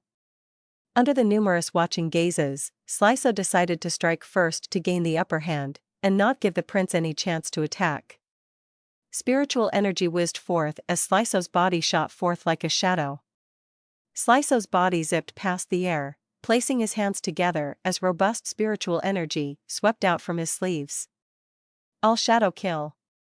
A dozen torrents of spiritual energy shot forth, seemingly forming a giant shadow. The shadow swooped down from the sky like a hunting owl, swift without equal as it pounced towards Ezra. Sliso had used a trump card straight away. From its power, it was obviously no ordinary gamma layer technique. The piercing shriek of an owl was heard as the deadly shadow tore through the air. In the end, it slammed into the prince, who had not moved a single inch since the beginning. Bang! The ground crumbled as dust filled the air. Spirit feather sword. A vicious look flashed in Sliso's eyes when he saw his attack land. However, he had no intentions of stopping. He clenched both his hands as the spiritual energy swirling on his palm transformed into dozens of feather-like swords. Unique patterns decorated the swords as they gave off a heart-palpitating sharpness. With a jerk of his hands, the feather swords were flung forward, shooting straight into the dust-filled air, causing the ground to crack even more. Boom! Sliso was merciless, sending attacks raining down like a storm. Wave after wave of astonishing spiritual techniques was thrown out one after another, blasting into the dust-filled area as quickly as they could. On the surrounding cliffs, the expressions of the watching disciples changed slightly. Sliso's decisiveness and ruthlessness had somewhat impressed them. Sliso had no plans of engaging in a drawn-out battle, using basically all of his spiritual energy the instant he attacked. Spiritual energy transformed into wave after wave of attacks that seemingly filled the sky, before bombarding the prince from all directions. In the face of such a bombardment, many 5th-level disciples would have no choice but to perish. What surprised everyone, however, was that the prince remained where he stood, eating every single one of the torrential attacks. A disciple could not help but remark in a low voice, "Isn't Ezra being a little too careless? Can't believe he's not even trying to dodge." TCH, directly taking every attack from Sliso. What is he thinking? In one of the stone pavilions, Denise tightly gritted her teeth. Arrogant bastard. Her eyes were tightly glued to the billowing dust. Ezra can't be feeling good after such an onslaught from Sliso. Numerous gazes were also fixated on the floating dust. Sliso's figure descended from the air, his complexion rather pale. The rapid slew of attacks he had unleashed earlier had used up 90% of his spiritual energy. He stared at the scattered mess of the arena with a cruel look in his eyes. Sliso stared at the scattered mess of the arena with a cruel look in his eyes. Ezra Zephyr, you probably did not expect me to be even more ruthless than you, right? Sliso had not left himself any way to continue to fight after his bombardment. If Ezra Zephyr did not fall, there was no way Sliso was going to counterattack. A mountain breeze blew past, blowing away the dust in the air. The view gradually became clearer, revealing a scattered mess. Every gaze was immediately cast over, before their pupils abruptly shrank. In the messy arena, the prince was still standing in the same spot, black lightning spiritual energy rising from his body, producing the sound of a terrifying rumble. He stood inside his black lightning, his calm expression akin to a rippleless well. Countless cries of surprise echoed throughout the cliffs. Ezra Zephyr was completely unscathed after taking Sliso's mad bombardment. A disciple mumbled in shock, he blocked all of Sliso's attacks with his spiritual energy. To think that his spiritual energy has reached such a level, nove.lb/n. They clearly understood that to have withstood all of the attacks with just spiritual energy, Ezra's spiritual energy must have already far surpassed the quality of the 6th level. While countless gasps of surprise rang out, Sliso's expression changed drastically, because the spiritual energy undulations from Ezra's body made him feel a terrifying sensation of danger. A dangerous sensation he would only feel in the face of an expert who had stepped into the 6th layer. His spiritual energy is already not inferior to the peak level. Sliso's scalp immediately turned numb at this thought. Ezra's martial prowess was at the 6th level of core formation, but why was his spiritual energy at this level? While Sliso was still in the midst of processing his fear, the prince raised his head, his indifferent eyes locking onto Sliso. Sliso felt as if his scalp had exploded as he rapidly retreated. Boom. However, Ezra's figure instantly etherealized as it swept forth like smoke, appearing directly in front of Sliso as if teleporting. I admit. Sliso's pupils shrank as he hurriedly tried to admit defeat. He knew that he no longer had any chance of victory because Ezra Zephyr had already exceeded his wildest imagination. Bam. However, Ezra's deadly fist was quicker, a punch landing on Sliso's chest. Spiritual energy exploded, disintegrating cloth as his figure was sent flying with a miserable shriek. In the end, Sliso crashed into a cliff wall, the sight of his entire body embedded in the rock. Extremely pitiful. The cliffs in the vicinity fell silent once more. Gaze after gaze looked towards Ezra Zephyr as if they were looking at some kind of monstrosity. They may have believed Andrew had been caught off guard in the previous bout, but this time, Sliso had been the first to strike and used all of his power. But in the end, he had been unable to even break Ezra Zephyr's defenses. This made everyone understand that the prince had not depended on luck, but truly possessed such frightening power. There was no longer anyone in the 5th level of core formation who could go a single round with him. In Elder Song's stone pavilion, Eiley was in a daze. By now, no matter how much she didn't want to, she had no choice but to admit that in a short month, Ezra had grown at an alarming rate to a level that shocked everyone. Lopap slowly said, he easily defeated Drake Tubble. Reports say that the latter couldn't do anything to him, he was at 2nd level. It's only been a month since then, but he already appears to be nearly invincible under the 6th level. He glanced at Ezra and said, back when Sith Wiggins entered the Outer Mountains, it had taken him half a year to become a Diamond Belt disciple. As for Ezra Zephyr, he already has the qualification to take part in the Diamond Belt selection after a single month. This speed is truly unrivaled. Everyone heard him, Elder Song, Denise Tubble and Ajahn Pardo as well, but nobody retorted. Eiley was about to raise an objection, but could only angrily stomp her feet in the end. Even she had no option but to admit that she had indeed underestimated this new disciple. Eiley glanced in Elder Lee's direction as he sighed and said, "Old Lo's luck is not bad. I never imagined he would really encounter such a good sapling." On the cliffs around the stone stage, the numerous disciples gradually returned to their senses. They were not as shocked as they had been earlier, likely because they were already a little mentally prepared for this outcome. Although the disciples who had come here to watch Ezra be humiliated were somewhat unresigned, they understood that Ezra Zephyr's current battle accomplishments were already enough to make him famous in the sect. Crack. The teacup in Elder Song's hand was crushed by him, causing the tea to drip down. His aged face was filled with iciness. He slowly wiped away the tea as he cast his gaze towards Kimba and indifferently said, "Kimba, you're up."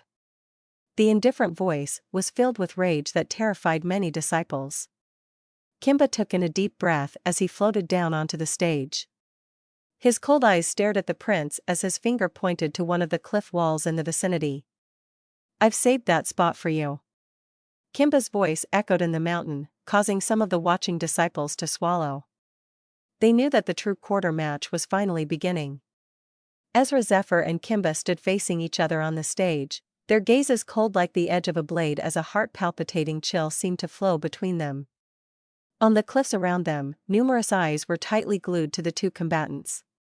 The quarter match today had been a series of unexpected twists and turns. Everyone had originally believed Elder Lo's side would be massacred by Elder Song's faction in this battle, making them lose all face. However, no one had expected the participant, whom almost all of them thought arrogant, to show his terrifying powers at the moment, basically returning an eye for an eye as he easily killed two of his opponents. In the end, Elder Song's side was left with a single combatant. Ezra Zephyr is truly not simple at all. If he really ends up killing Kimba today, there will no longer be anyone in the outer mountains who can challenge him, only rankers will be his opponents. Easily defeating two 5th level at the 6th level was easy, but killing them with one hit was difficult. His foundations are unimaginable. But Kimba is not going to be an easy opponent either. He's extremely strong and is a genuine 6th level. Such strength is already able to match up to many of the ordinary Diamond Belt disciples. Ezra Zephyr may have won over Andrew and Sliso, but he will certainly not have an easy time against Kimba. No, I believe he will kill Kimba. I saw how he defeated Drake Tubble, despite being 2 levels lower. That was Drake, he is Kimba. Heh, looks like a battle of titans is unavoidable. The trip here has not been a waste after all. Whispers spread amongst the numerous watching disciples. The two individuals in the arena were powerhouses of their faction, each incomparably ferocious. About these two equally powerful participants, every disciple had a different opinion about who was stronger. Everything would only be known after they fought. On the cliffs, around their respective stone pavilions, Elder Lo's many disciples anxiously watched. Elder Lee's disciples had been quite relaxed some time earlier, clearly under the impression that the quarter match was completely in their control. However, such thoughts had already been wiped clean from their minds by Ezra Zephyr. Even though Kimba's supporters were still confident in Kimba, they did not dare to thoughtlessly jeer anymore, such as to avoid the scenario where the unexpected happened and they ended up shaming themselves instead. Elder Song's expression was extremely dark and stormy. His plan of completely beating down Elder Lo's side had completely fallen through. Behind him, Denise's expression fluctuated indeterminately. As she gazed at the ugly expression on Elder Song's face, she could only say, "No need to worry, uncle, he can't possibly be senior brother Kimba's match." Elder Song didn't react to her words. The only thing they could do now was hope that Wei Yuxian taught that arrogant fool a good lesson. On the stone stage, an expressionless Kimba looked at the prince and said in a nonchalant voice, "I originally thought you were only here to make up the numbers. I never imagined that you would turn out to be the strongest amongst them. But you should have spent enough time basking in the limelight already, right?" The moment the final word was said, Kimba's eyes abruptly turned serious. Powerful spiritual energy exploded from his body, sending out wave after wave of pressure as cracks grew from the stone floor under his feet. The expressions of the watching disciples changed slightly, evidently feeling his suffocating spiritual energy pressure. Peak of 6th level. Spiritual energy hissed around Kimba's body, his oppressive presence alone enough to put a tremendous amount of mental pressure on many 5th level disciples. Ezra's eyes narrowed slightly when he felt the spiritual energy pressure. Oh, he is quite good. He deserves the hype. As expected of the Elder Song's strongest gold belt disciple. Ezra's gaze lowered slightly as the black lightning started to flicker violently. The bolts of pure powerful black lightning thundered out, filling his entire body. A several hundred feet tall bolt of black lightning chaos force shot out from the top of his head. Bolt after bolt of lightning spiritual energy began to flicker, protecting Ezra's body. The spiritual energy pressure from Kimba was fully cut off at this moment. Their gazes met, that very moment akin to the strike of lightning or an eruption of magma, as their eyes hardened into cold unfeeling blades. Kimba had a grave and chafed look while Ezra was grinning. Spiritual energy thundered, rippling the surrounding air. Kimba was the first to shoot forward, his figure akin to a bolt of lightning as his hands came together as if enclosing the sun or moon, vigorous spiritual energy frantically converging towards his palms. A ball of volatile spiritual energy was created. With a jerk of his hands, the spiritual energy ball was sent flying towards the prince, the violent undulations from it creating faint ripples in the surrounding space. I'm interested to find out just how powerful the core foundations of someone blessed by divine spirit ablution are. Kimba icily shouted. His attack was based purely on his 6th level of the core formation stage with the intent of putting a stop to Ezra's seemingly unstoppable momentum. Just earlier, Ezra had relied solely on the quantity and quality of his spiritual energy to directly crush Sliso and Andrew. It was obvious that Kimba sought to defeat his opponent in that same manner. The reflection of the spiritual energy ball rapidly enlarged in Ezra's pupils. As he felt the approaching pressure, his eyes glimmered in excitement as his foot slammed into the ground. Swish! A portion of the several hundred feet bolt of lightning above him split off and streaked across the air like a lightning bow, appearing similar to a black and red rainbow. Boom! The bolts of lightning smashed into the spiritual energy ball. At the instant of impact, a berserk shockwave swept outwards, slicing open crack after crack in the surrounding cliffs. The two figures nearest to the epicenter did not budge a single inch, the devastatingly powerful shockwave unable to even shake them. They were like two majestic mountains within a storm. A look of surprise appeared in Kimba's eyes. Ezra Zephyr had not fallen to the slightest disadvantage in the previous spiritual energy clash. In other words, his spiritual energy foundation was more terrifying than he thought. This quarter match is finally becoming a little interesting, muttered Kimba to himself in a soft voice. Quiet shadow steps. Spiritual energy swirled under Kimba's feet, his figure suddenly shooting forward a split second later. He swept past like a shadow, at a speed that was almost undetectable by the eye. Ezra's body also etherealized at this moment, seemingly transforming into a wisp of smoke as he drifted backwards. N-0VE1B1N. However, Kimba's figure became extremely phantom-like at this moment, strangely twisting like a shadow as he appeared directly in front of Ezra in the midst of countless gasps of surprise. There was only half a foot between the two. An arc rose from the corners of Kimba's mouth. Glowing runes appeared from the center of his palm, spreading to cover his entire hand. A strange glow emerged along with an indescribable aura of sharpness. Grade 2 spiritual rune, shattering fingers. A set of runes forming 2 fingers jutted out as spiritual energy frantically condensed towards them. Even small cracks seemed to be torn open in space itself at his fingertips. The attack was deadly to the extreme, killing intent surging within it.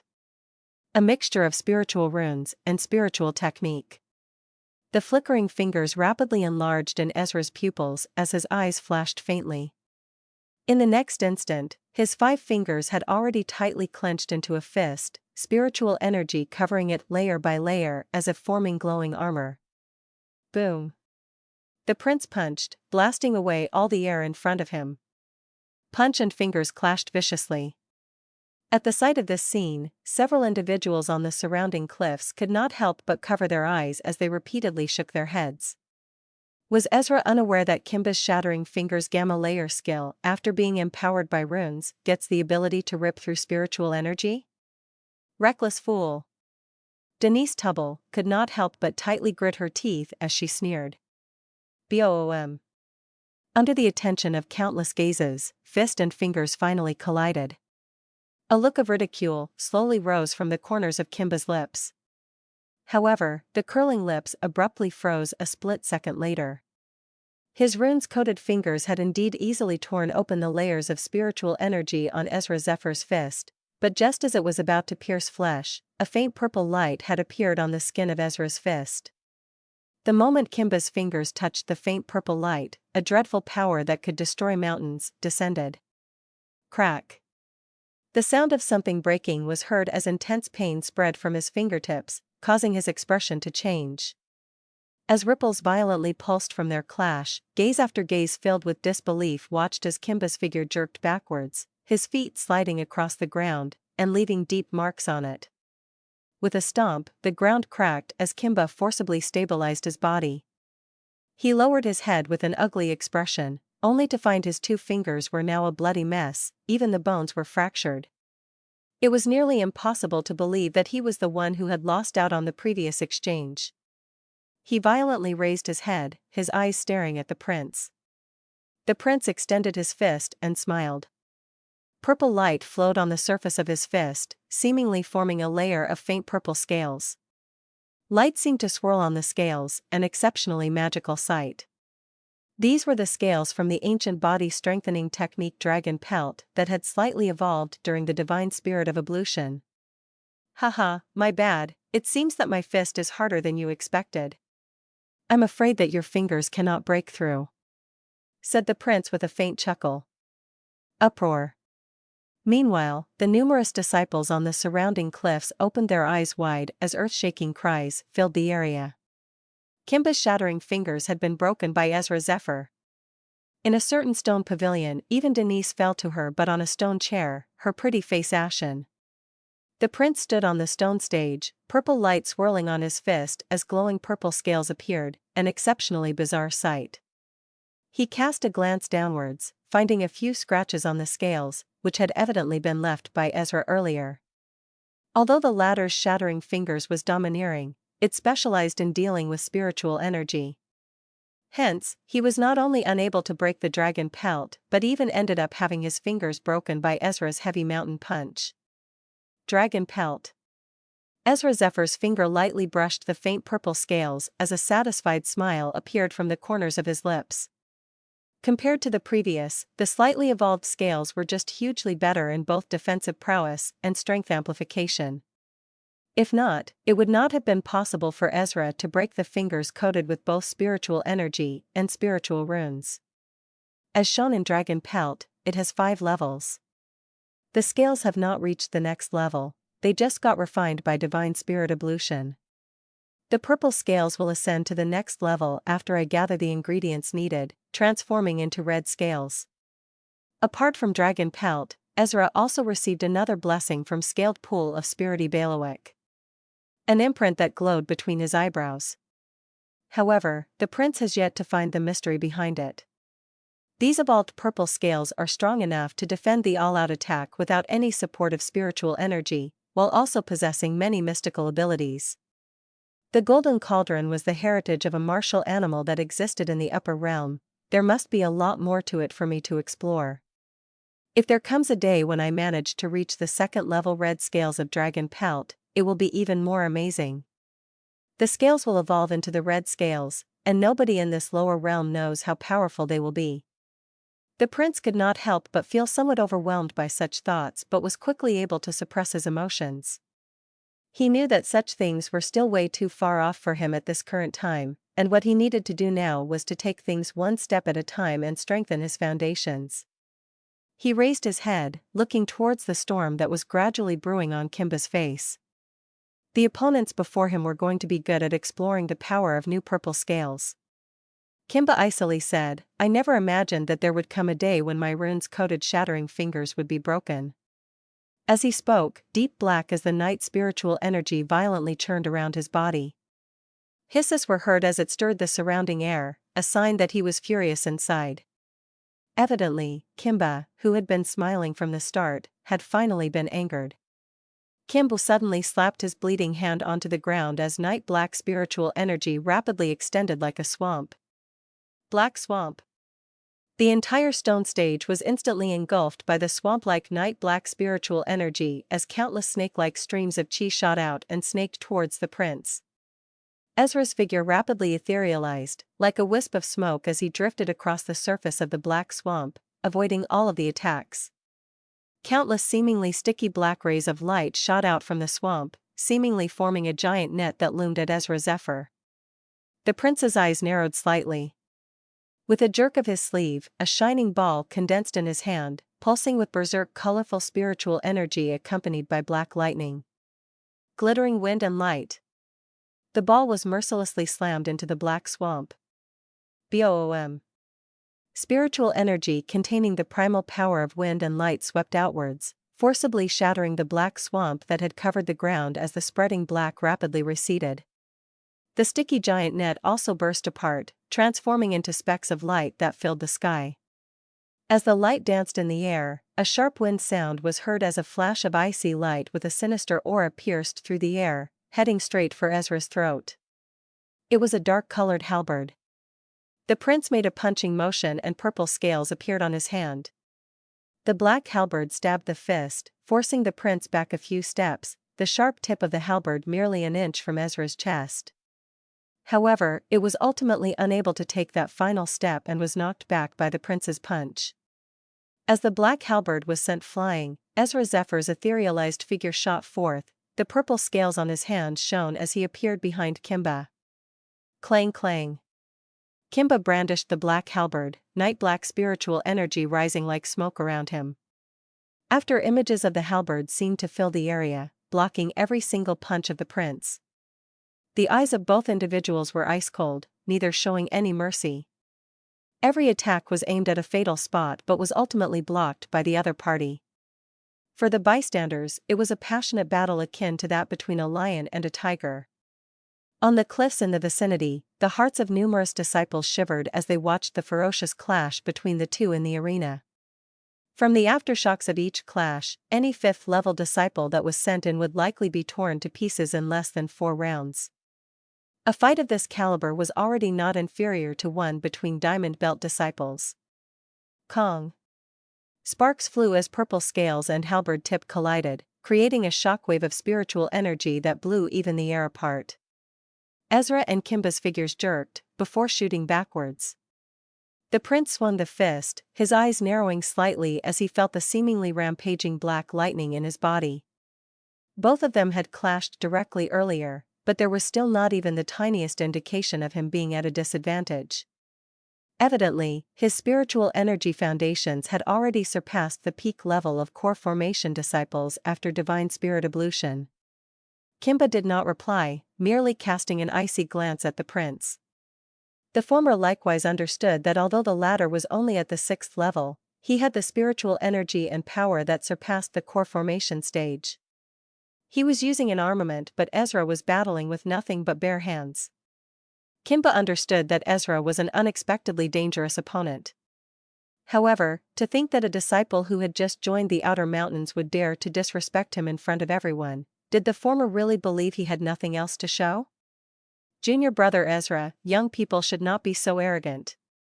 Since Elder Lo did not teach you how to respect your seniors, as a senior brother, I shall give you a proper lesson on the subject on his behalf. An icy smile rose from the corners of Kimba's lips. Clang. The black halberd in his hand slammed into the ground, embedding itself into the floor. His sleeve suddenly disintegrated at this moment, revealing his arms. Black runes could be seen on them, wriggling like worms. These black runes gathered together into what appeared to be a strange rune. An eerie aura immediately spread, causing the surrounding temperature to drop as terrifying undulations began to surge and converge in Kimba's body. Kimba's hands slammed together as the black runes on his arms frantically began to spread. In a short few breaths, they burrowed into his flesh and blood. Wisp after wisp of black spiritual energy began to rise from the surface of Kimba's body. Robust chi swirled behind him as it released a piercing whistle. The expression of the numerous watching disciples changed slightly, evidently sensing the sudden rapidly rising spiritual energy undulations in Kimba's body. Such spiritual energy undulations were definitely not from an ordinary spiritual technique. It was obvious that Kimba was finally revealing his trump card. As black spiritual energy rose, Kimba's eyes turned pitch black as he sinisterly looked towards Ezra and grinned, revealing a set of eerily white teeth. Although I've yet to fully master it, it should be enough to deal with the likes of you. The instant the final word was said, his hands clasped each other as an eerily cold voice echoed in the mountain. Gamma layer skill, Dawn Dark Devil. Alarming spiritual energy erupted from Kimba's body like a volcano at this moment. The many disciples on the surrounding cliffs turned pale with horror. In a certain stone pavilion, the eyes on Denise's originally ugly-looking face brightened up in excitement at this moment as her hands tightly clasped together. That brash enemy of hers had finally forced out Kimba's trump card. Strand after strand of black spiritual energy continuously rose from Kimba's flesh as alarmingly violent spiritual energy undulations swept out like a storm, causing cracks to grow from under his feet due to the spiritual pressure. The expressions of the numerous disciples on the surrounding cliffs changed slightly. In one of the stone pavilions, a cold smile was revealed on Elder Song's face. Kimba's Dawn Dark Devil was not complete and had not been fully mastered by him. Even so, he was still able to bring out 30% of its power. Even a mere 30% of a high-tier gamma layer skill was not something ordinary gamma layer skill could compare to. When Kimba used this technique, it meant that the battle would soon come to a close. Elder Song's cold eyes swept a glance at the nearby Elder Lo. The latter's aged face was stretched taut at this moment because he knew that though the prince also had a peak-tier gamma layer skill, Sun God Memoir, he had yet to master it. It was a skill much more deadlier than Dawn Dark Demon. It was more powerful than the Dawn Dark Demon skill because it could not be used unless mastered. I'll let you know the meaning of true despair. A cruel look surfaced in Elder Song's eyes.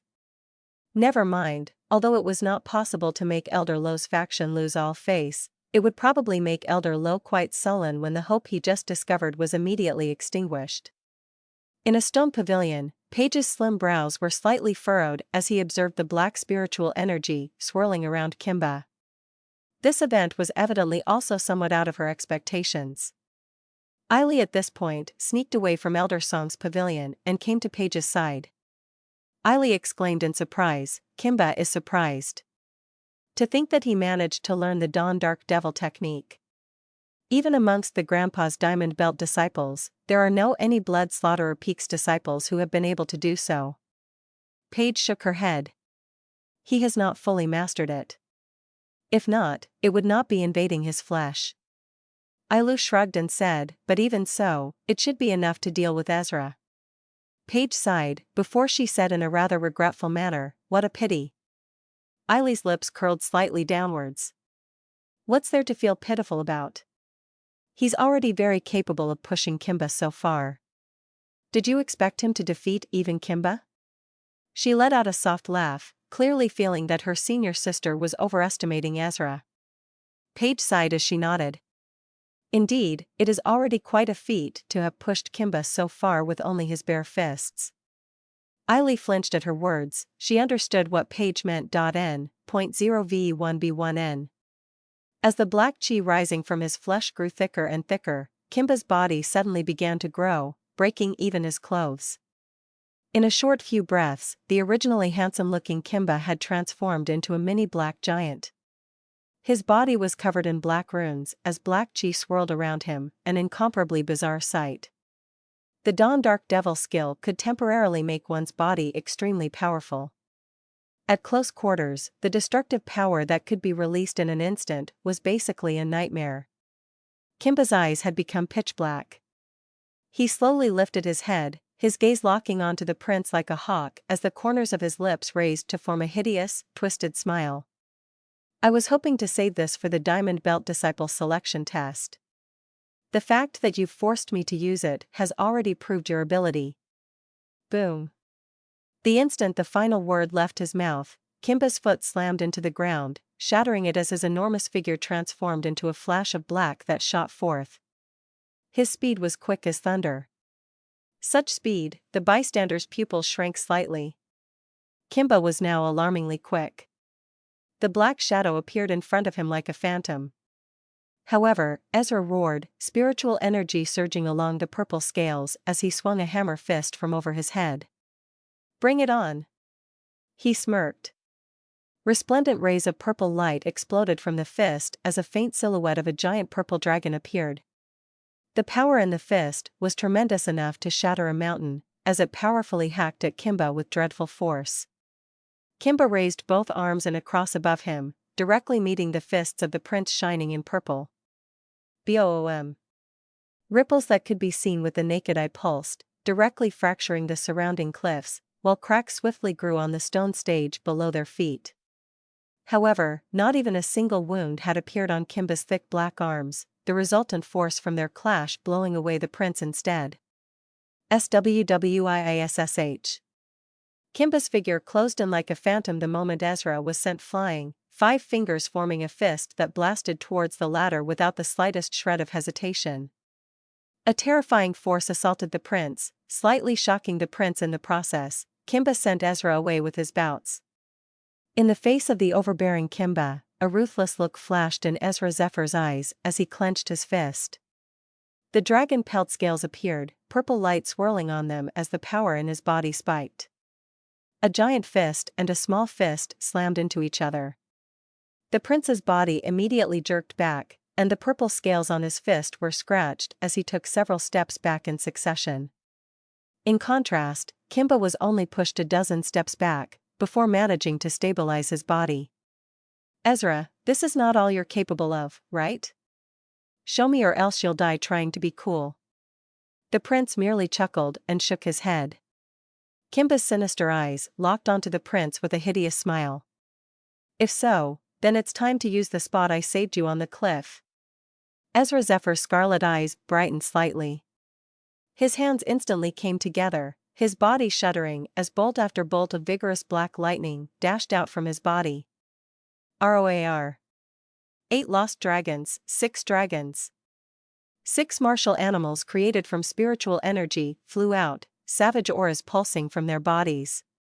In the blink of an eye, all of them charged towards Kimba with a roar. Haha, you dare to take out a mere low-tier gamma layer skill? You're only making a fool of yourself. Kimba's loud laughter boomed like thunder.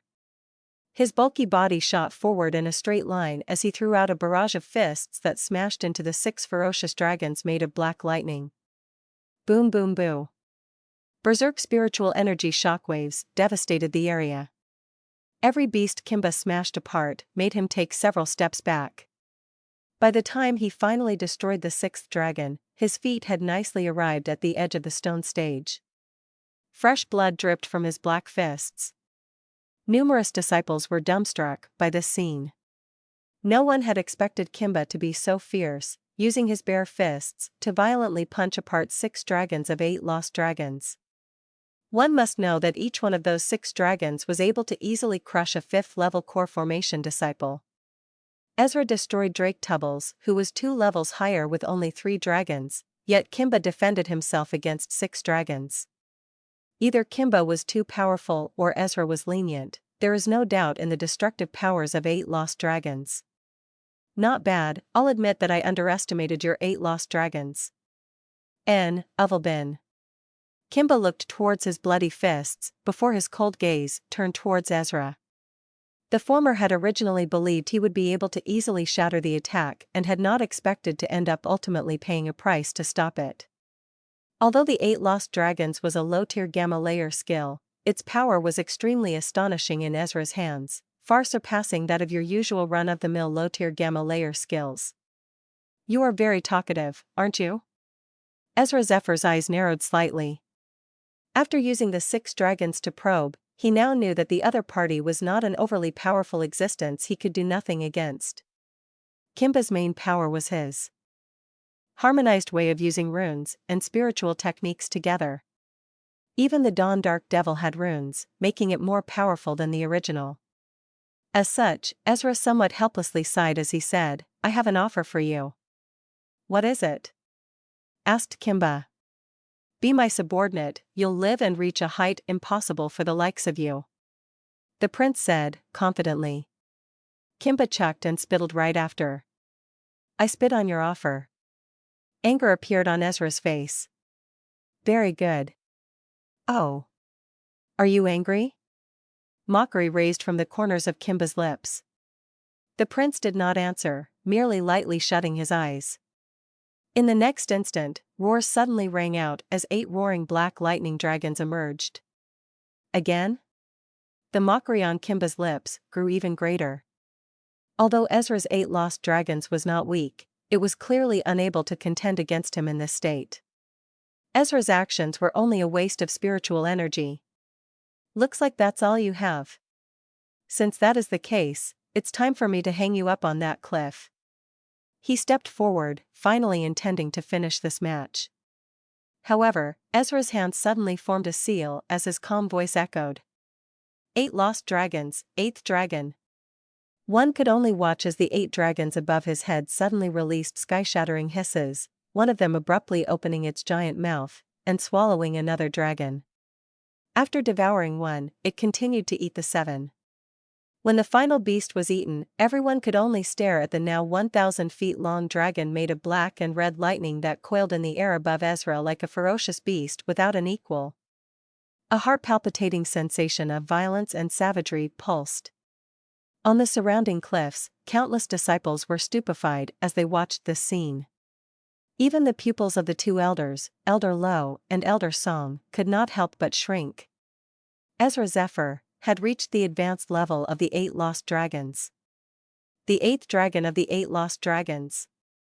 The 1,000 feet long spiritual energy dragon coiled in the sky above Ezra like a giant creature, giving off a terrifying spiritual energy pressure. As disciples on the surrounding cliffs gazed upon the behemoth of a beast, their expressions involuntarily changed. Even some of the 5th level disciples shivered uncontrollably under the pressure. They knew that if they were in Kimba's place, they would not even have the courage to face that terrifying attack. The 8th dragon of the 8 lost dragons. No one had expected the prince to have reached the advanced level of that low-tier gamma layer ski. Just how much time and effort did this require? It had been less than half a year since Ezra Zephyr had arrived at the spirit-devouring mountain, right? There was no lack of disciples in the outer mountains who practiced the 8 lost dragons in the sect, but though many of them had practiced the technique for many years, only a tiny handful were able to reach the advanced level. Amongst the crowd, no one was more shocked than Denise Tubble, because she knew full well that Ezra Zephyr was only at the 3rd dragon level during the peak selection ceremony a month before. In a short month, he was already able to display the 8th dragon. In the face of that titanic 8th dragon, even she was genuinely frightened. Under the many surprised gazes, Kimba, who was originally about to charge forward, stopped in his steps, his expression changing slightly as he gazed at the enormous spiritual energy beast. He finally felt a feeling of danger this time. Although Ezra's 8 lost dragons was only a low tier, the Dawn Dark Devil technique he was currently using was not considered a complete gamma layer technique either. The complete technique would only be given to him by Elder Song if he managed to win. However, the arrow was already knocked, and there was no longer any way for him to retreat.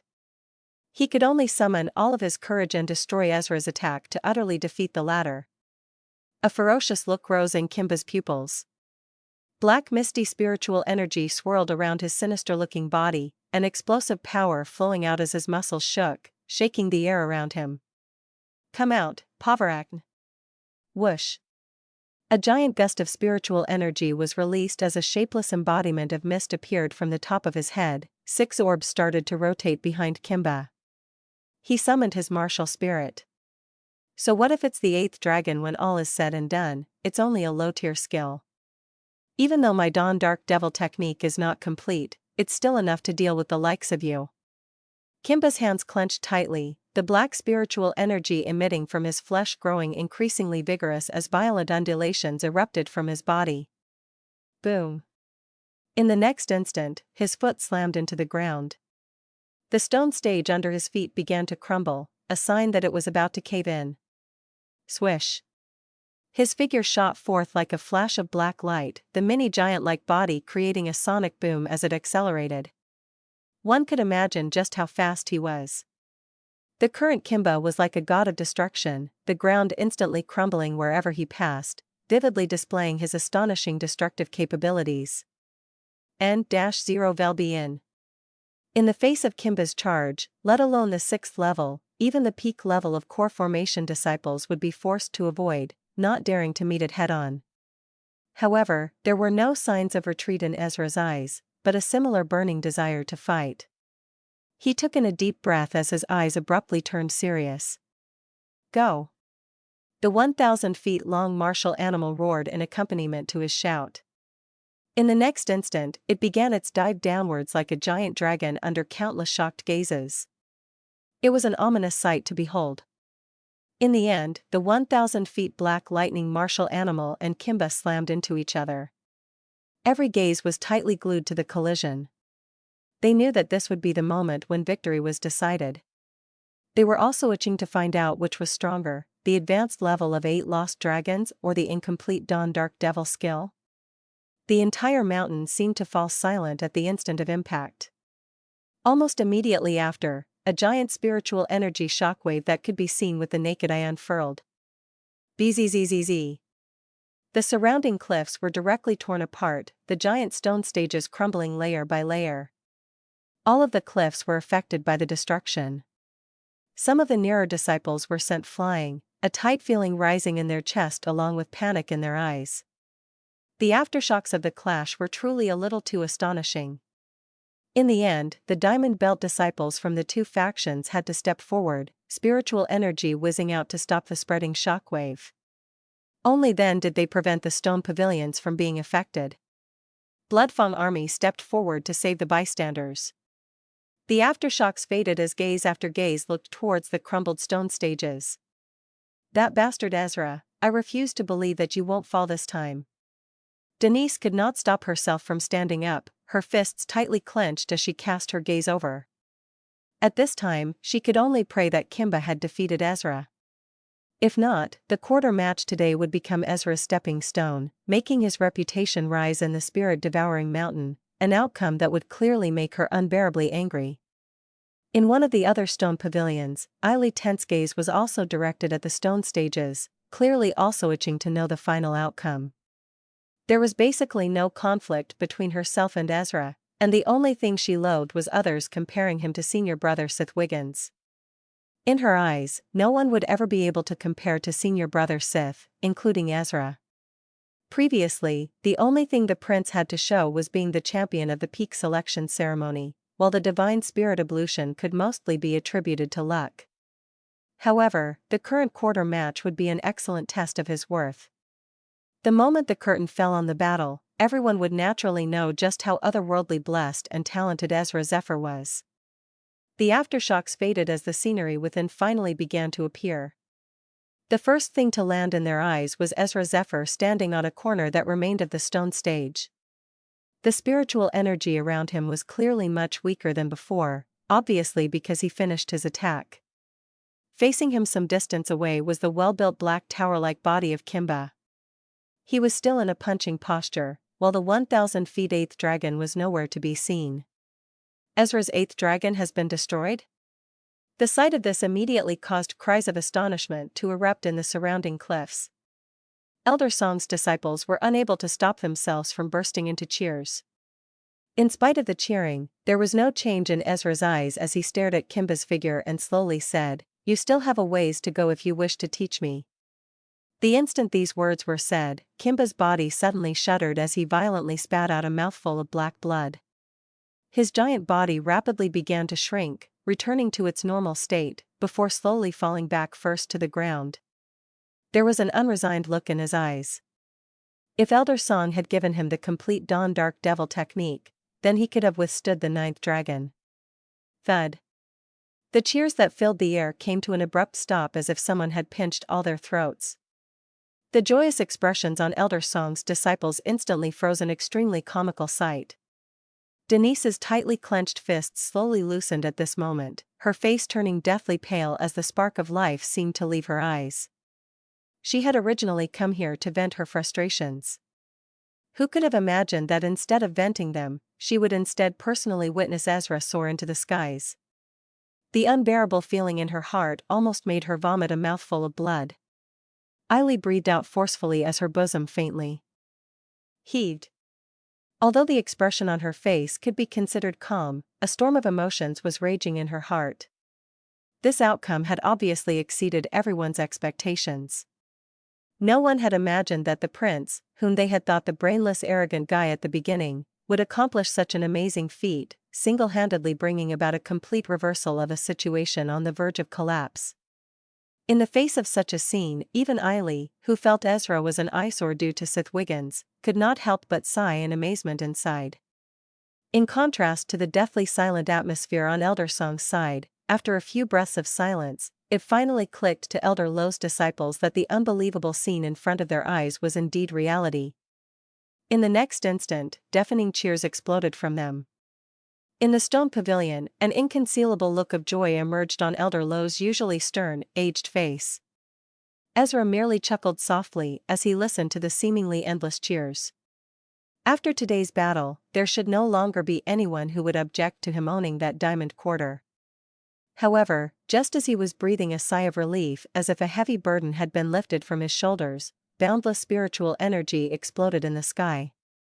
Elder Song's stone pavilion instantly shattered around him. Elder Song's expression was like a raging storm, seething anger in the depths of his eyes as they locked onto the prince. A terrifying pressure swept towards him, crushing him like a towering mountain, causing his spiritual energy to turn extremely sluggish and nearly forcing him to his knees. Seeing Ezra Zephyr reverse the situation made Elder Song lose control of his emotions. Ezra's expression changed as he gritted his teeth, stubbornly resisting the frightening pressure. While the prince tenaciously resisted, in another stone pavilion, Elder Lo's expression turned extremely ugly as he abruptly stood up. Dreadful spiritual energy immediately exploded, turning into an enormous spiritual energy hand that seemed to cover the entire sky as it ruthlessly swatted down at Elder Song's location. "You old treacherous bastard, how dare you!" Elder Song's furious roar thundered across the area. A giant hand seemed to blot out the sun as it descended, its shadow engulfing the entire mountain. The spiritual energy in the area instantly began to boil and bubble as if the entire place was about to be torn apart. Countless disciples turned white with terror, trembling uncontrollably as fear flooded their eyes. The earlier duel between Ezra and Kimba was akin to a squabble between children in comparison. Wait. Lo. As the giant hand fell, Elder Song was also startled. With a roar, spiritual energy akin to the endless ocean dashed up into the sky, transforming into a titanic dome that blocked the giant hand. Bomb. A loud noise akin to thunder continuously rumbled across the area. Although they had come to blows, Elder Lo and Elder Song had still restrained themselves, not daring to let the aftershocks spread such as to prevent injuring any of the disciples. Thus, though the noise was loud, the aftershocks had been suppressed to an extremely tiny area. Boom. The remains of Elder Song's stone pavilion instantly turned to dust. The disciples in the vicinity of the pavilion were so terrified that their legs turned to jelly. Even the outstanding Ezra's face was twitching violently, anger and appraisal flashing in his eyes. If the aftershocks from earlier had managed to spread just a tiny bit more, all of the disciples here would have the same fate as the stone pavilion. "Are you crazy, Lo?" Elder Song's face was livid as he roared at Elder Lo. He never imagined that the latter would actually dare to attack him in front of so many people. If the disciples were killed or gravely injured, both of them would surely be heavily punished by the sect. At the thought of such a possibility, cold sweat appeared on Elder Song's forehead, as white-hot rage flowed within him. Elder Lo's aged face was covered in frost. He stared right back at Elder Song and said in a chilling voice, "Song, are you intending to throw away even your last shred of dignity?" What is a loss in the battle between the younger generation, to think that you had the gall to oppress my disciple right before my eyes? Elder Song's face twitched. Don't spout nonsense, my emotions were merely a little unstable earlier, causing me to lose some control over my spiritual energy. There was no way he could admit that in his anger, he had attempted to use pressure to force Ezra to his knees earlier. Elder Low chuckled icily as he mocked, "Sore loser, if you want to fight, I can accompany you till the end of one of us." Being ridiculed in front of so many disciples made Elder Song's expression turn somewhat ugly as his expression darkened. "Do you think that I'm afraid of a failure alchemist like you? I'm also interested to find out what you can possibly amount to after wasting the Sect's resources on concocting shitty pills for so many years. Try me." Elder took a step forward as torrential spiritual energy poured out, practically engulfing half of the horizon. Under his spiritual energy pressure, it felt as if the entire world around them was trembling. "Then I will." Elder Song laughed in anger as he also took a step forward. Two seas of spiritual energy immediately filled the area, relentlessly crashing into each other, causing the giant mountains in the area to tremble violently as if on the verge of collapse. The numerous disciples in the vicinity turned white with fear. The aftershocks alone from a fight of this level were not something they would survive. "Stop." Elder Rilda finally arrived, her expression changed as she hurriedly stepped forward and shouted, "Don't be rash, both of you. If the disciples are hurt, the Supreme Leader and the Peak Masters will not let either of you off." Her figure moved and appeared between the two elders. With a wave of her sleeve, boundless energy swept out, breaking up their clashing spiritual energy. Fortunately, Elder Rilda was not too far, and when she felt the terrifying spiritual energy, she knew that these waves of spiritual energy do not belong to an outer mountain disciple and flew like a released arrow. Elder Low and Elder Song viciously glared at each other, but ultimately did not lose all rationality and withdrew their energy. Only then did the terrifying pressure gradually fade away. Both of them understood that if they really ended up fighting, Peak Master would surely get involved. Neither of them would benefit when that happened. As the dreadful pressure faded from the mountain, Ezra's tense body was finally able to relax. He breathed a deep sigh of relief as if a heavy burden had been lifted from his shoulders, his brow covered in cold sweat. The spiritual energy pressure from earlier had made him see the meaning of terror. A single thought from either elder was likely all it would take to wipe him off the face of this world. Ezra's eyes blazed with passion as he mumbled to himself, "It's said that the first condition to become an elder of the spirit-devouring mountain's outer mountains is to reach the foundation establishment stage. After the core formation stage, as the core developed, a fetus akin to a foundation star would emerge in the core. Thus, the stage after the core formation stage was known as the foundation establishment. As the fetus grew, source energy would be born from it. Therefore, the next stage was called the nascent stage. Uvelbin. After the nascent stage, the martial spirit and body would begin to merge. Thus, the stage is called the spirit transformation stage. Foundation establishment, nascent, spirit transformation and ascension. These were the four greater stages after the core formation stage. It was clear that the two elders, Elder Low and Elder Song, were experts in the peak foundation establishment stage, while Elder Rilda was at the early stage of nascent stage. Even in the entire Naren continent, they were existence could intimidate an entire region. This was also the martial level Ezra Zephyr was striving for. The spirit-devouring mountain is indeed a sect full of talents, they just lack the resources compared to other big sections. I wonder how the 7 first-degree sects would be. Ezra sighed inside. His greatest enemy at the moment was Emperor Bruce of the Brownmane Empire, who was a nascent stage expert, someone who would be well respected in sects as well. Of course, Emperor Bruce may not be that significant to the sect's part of the Naren continent, but he was still a behemoth in Ezra Zephyr's eyes. For the sake of obtaining strength that could match Emperor Bruce, Bloodgang Kingdo needed to continue working hard. These churning thoughts in his mind were ultimately suppressed by the prince. He raised his head under the attention of numerous watching disciples and looked towards Elder Rilda without any fear in his eyes. "Elder Song, Is it time to announce the result of today's quarter match? Elder Rilda sighed. I announced the result. Why did he go through all that and kill 2 talented disciples? The prince spared the life of his last opponent. He has different plans. His voice was calm, showing that he was not afraid even after witnessing Elder Song's dreadful presence earlier. This was the spirit-devouring Sect, and even an elder like Song had to abide by the rules. Only the strongest had the right to bend the laws, but he was not. If breaks the law, the acting peak master of Alchemic Rune Peak would not easily let him off.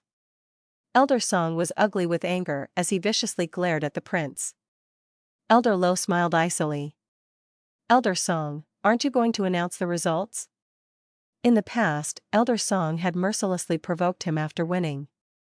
Since such a rare opportunity to return the favor had come, Elder Lo was naturally going to vent some of his past frustration. Under Ezra and Lo's joint assault, Elder Song's expression turned even more ugly, a stormy look filling his face. Elder Rilda helplessly sighed and decided to step in as a mediator before the situation degraded any further. The outcome of the quarter match is already clear. Elder Lo's alchemy faction has won, once again. Does anyone have any objections? All the disciples all over the mountain shook their heads.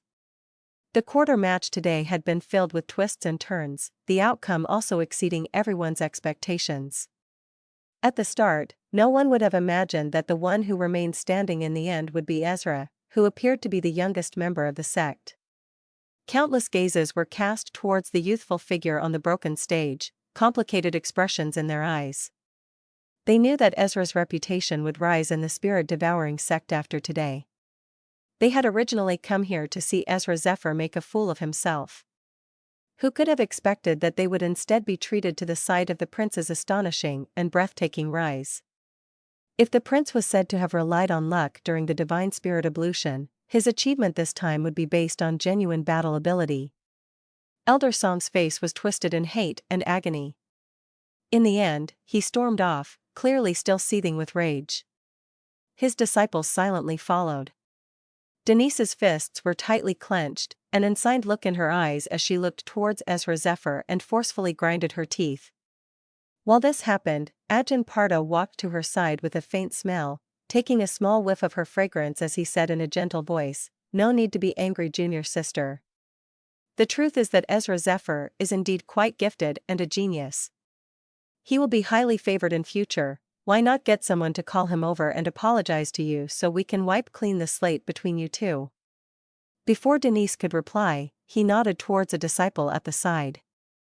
The prince just so happened to jump up onto the cliff as that particular disciple approached and gave him Ajahn's message. The prince raised his head and looked in Ajahn's direction, seeing the latter display a faint smile. The prince smirked in response, before turning around and walking towards Elder Lo, not going to apologize to Denise as Ajahn had asked. N/O/.V/LB/IN. Ajahn was a little taken aback as he watched the prince turn around. Soon after, the former chuckled softly. "Haha, he is a bit arrogant, suits him," mumbled Ajahn, before looking towards Denise. As he turned around, a voice was left behind. "Let's go, Denise. If there is a chance in the future, your senior brother will make sure he gives you a proper explanation." The outcome of the quarter match spread to the entire spirit-devouring mountain's outer mountain the next day. Typically speaking, a quarter match of this level would only drum up interest within its respective peak, drawing zero interest from the other peaks. After all, the end result would not affect other peaks. Moreover, it was merely a quarter match between gold belt disciples of the most rundown Alchemic Rune Peak. However, things were clearly different this time. The evaluation Elder Rilda of Colleen Evil Peak gave Ezra had incited the wrath of numerous fanatical Sith Wiggins supporters. As a result, many of them had hurried down on the day of the quarter match to see for themselves just how capable Ezra Zephyr was. Many of them came intending to watch him fail. However, they left with an additional trace of astonishment in their hearts and some broken bones after Bloodfang's engagement. All because the outcome of this seemingly insignificant quarter match turned out to be unexpectedly shocking. Ezra Zephyr, the same Ezra who had only been to the Outer Mountain for a month, was able to turn the tables and single-handedly defeat all three of Elder Song's disciples. Such an achievement was definitely noteworthy. Even the disciples who came with nitpick could not find a single flaw in Ezra's performance.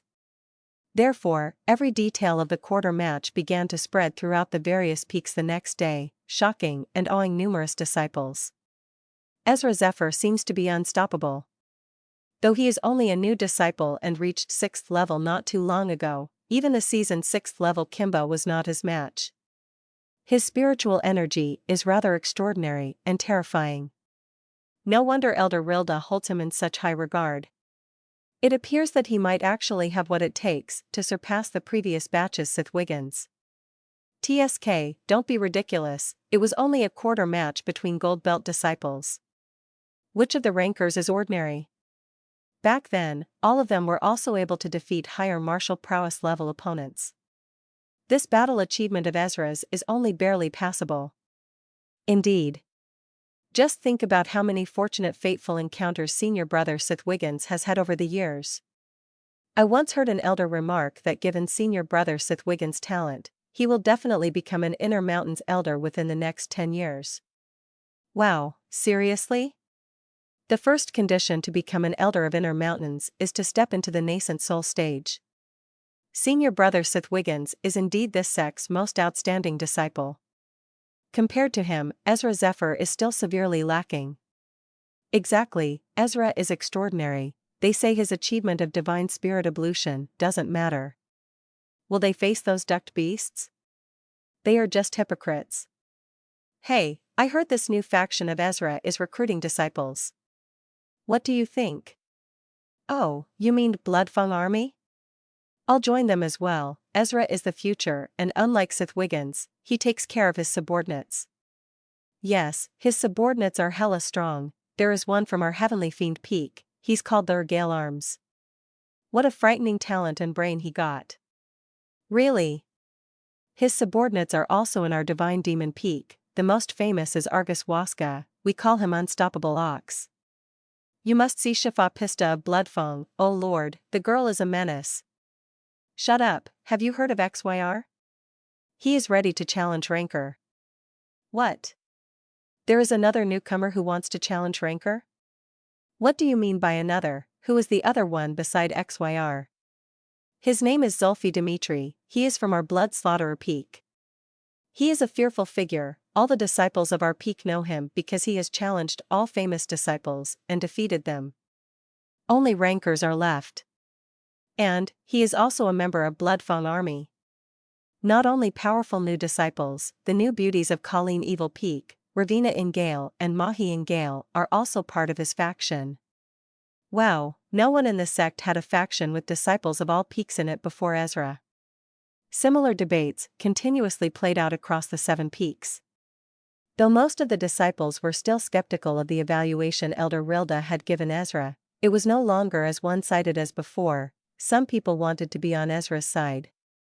Evidently, after Ezra's performance during the quarter match, some of the disciples had begun to acknowledge his talent and potential. At the very least, Ezra was already far ahead of his peers. When all was said and done, every disciple in the sect now knew Ezra Zephyr of Alchemic Rune Peak. In other words, he had become famous in the sect. Ella Abella was seated on a misty stone platform, a green dress adorning her slender figure. Her gorgeous face was as cold as ice, like a 1,000-year iceberg that would never melt, no/pound 1n. At this current moment, however, there was a sliver of amazement on her usually frosty face. Ezra, what a reckless guy. She muttered to herself. Evidently, she witnessed the result of the quarter match. She was currently rather neutral towards Ezra. In comparison, she was much more interested in the one who had quite a special relationship to him, the 2 cubs. Ella was a very prideful girl, and hence naturally had high standards. However, in her eyes, the 2 cubs and his relation was still too much of a mystery. However, Ezra's performance during the water match was quite a surprise to her. It seemed that he had tremendous potential, that he had intentionally. A new figure surpassing Sith Wiggins. Ella Abella fell silent for a moment, her hand gently stirring the mist in front of her. Ezra Zephyr, my brain wants to support you, but my instincts, they are telling me you are a catastrophe, a living calamity that can befall disastrous results. Who should I listen to, my brain or my instincts? In the garden within a certain courtyard of the alchemy faction, Elder Lowe was dressed in simple robes, carefully tending to his plot with a small shovel in his hand. Meanwhile, the prince was looking at him from a nearby stone pavilion. Elder Lowe worked for quite some time before he finally stood up in satisfaction. He patted off the dirt on his hands as he walked towards the prince. Ezra silently gazed at Elder Lowe, who looked just like an old farmer at this moment. Who would have guessed that this ordinary-looking old man was actually a Peak Foundation establishment stage expert? In any other place, a person like him could establish a small 4th or 5th degree sect of his own, and reign as its sect master. In fact, if he was an alchemist in the Narran continent, he would be an invincible existence that could cause war between empires on the sovereign side if he wanted.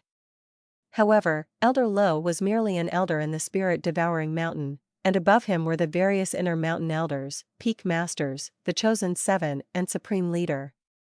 From this, one can see how powerful the spirit-devouring mountain, a sect which was once the strongest sect in Narran continent, truly was. At the same time, Ezra also looked at the demon mountain, where the current supreme leader, the controller of the spirit-devouring mountain, was residing. That man is one of the most powerful experts of this lower realm. I hope that I haven't kept you waiting too long? Elder Lowe smiled at the prince. After the quarter match, every disciple noticed that the typically stern and conservative Elder Lowe had begun to smile more frequently.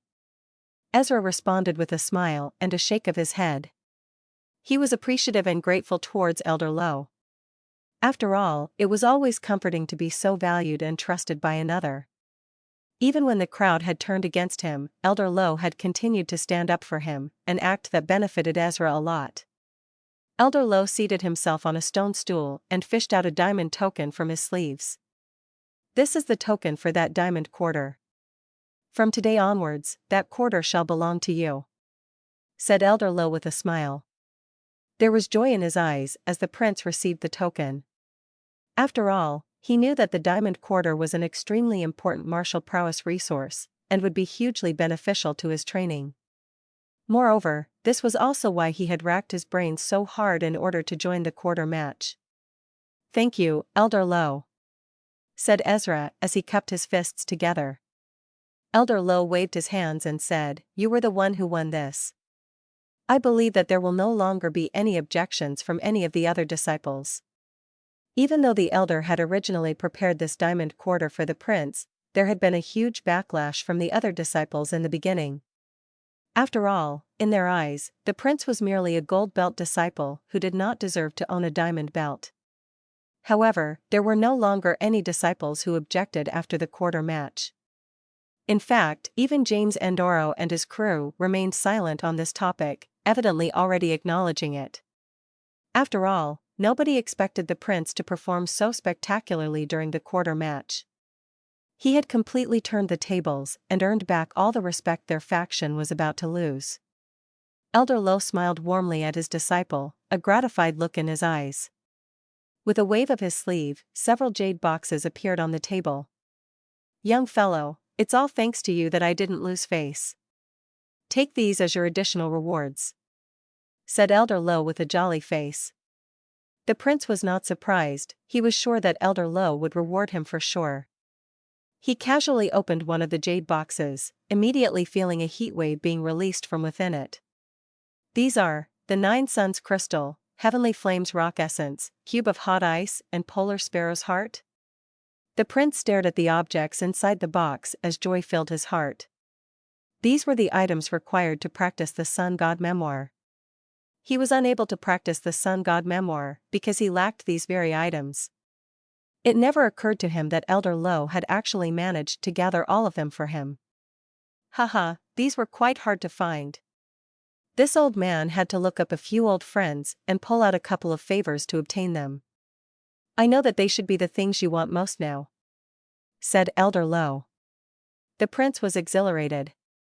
In the duel against Kimba, the prince had realized how powerful a peak gamma layer skill was. Moreover, it was not hard to guess that Kimba's Dawn Dark Devil skill was incomplete, hence why he had only managed to bring out less than a fifth of its true power. After witnessing its might, Ezra's desire towards his sun god memoir began to grow and had been trying his best to find the required items for the past few days but to no avail. Hence, he was naturally ecstatic that Elder Low had gathered all the items for him, saving him a boatload of trouble. "Thank you, Elder." The prince cupped his fists with sincerity. The satisfaction on Ezra's face made Elder Low chuckle. He looked at the prince, and slowly said, "Ezra, you came to Spirit-Devouring Mountain to train with the goal of eventually returning home to deal with one of the 5 great empires, the Brown Mane Empires, am I right?" The prince was slightly shocked. Even an outer elder got his hands on his past, but soon he nodded his head. Elder Low was after all an elder of this giant sect, and though he often ended up getting the short end of the stick in his struggles with Elder Song, he was still an extremely powerful individual wherever he was put. This, plus Spirit-Devouring Mountain's resources, made it a simple task to find out about Ezra's background. Of course, he couldn't find everything. Emperor Bruce of that empire is a nascent soul expert, but he is nothing much in the eyes of elders here. If they wish, they can easily suppress him with a flip of their hand. "The only reason I can't suppress him is because I am an alchemist, not a martial master," said Elder Low. Though his tone appeared nonchalant, it gave off a domineering aura.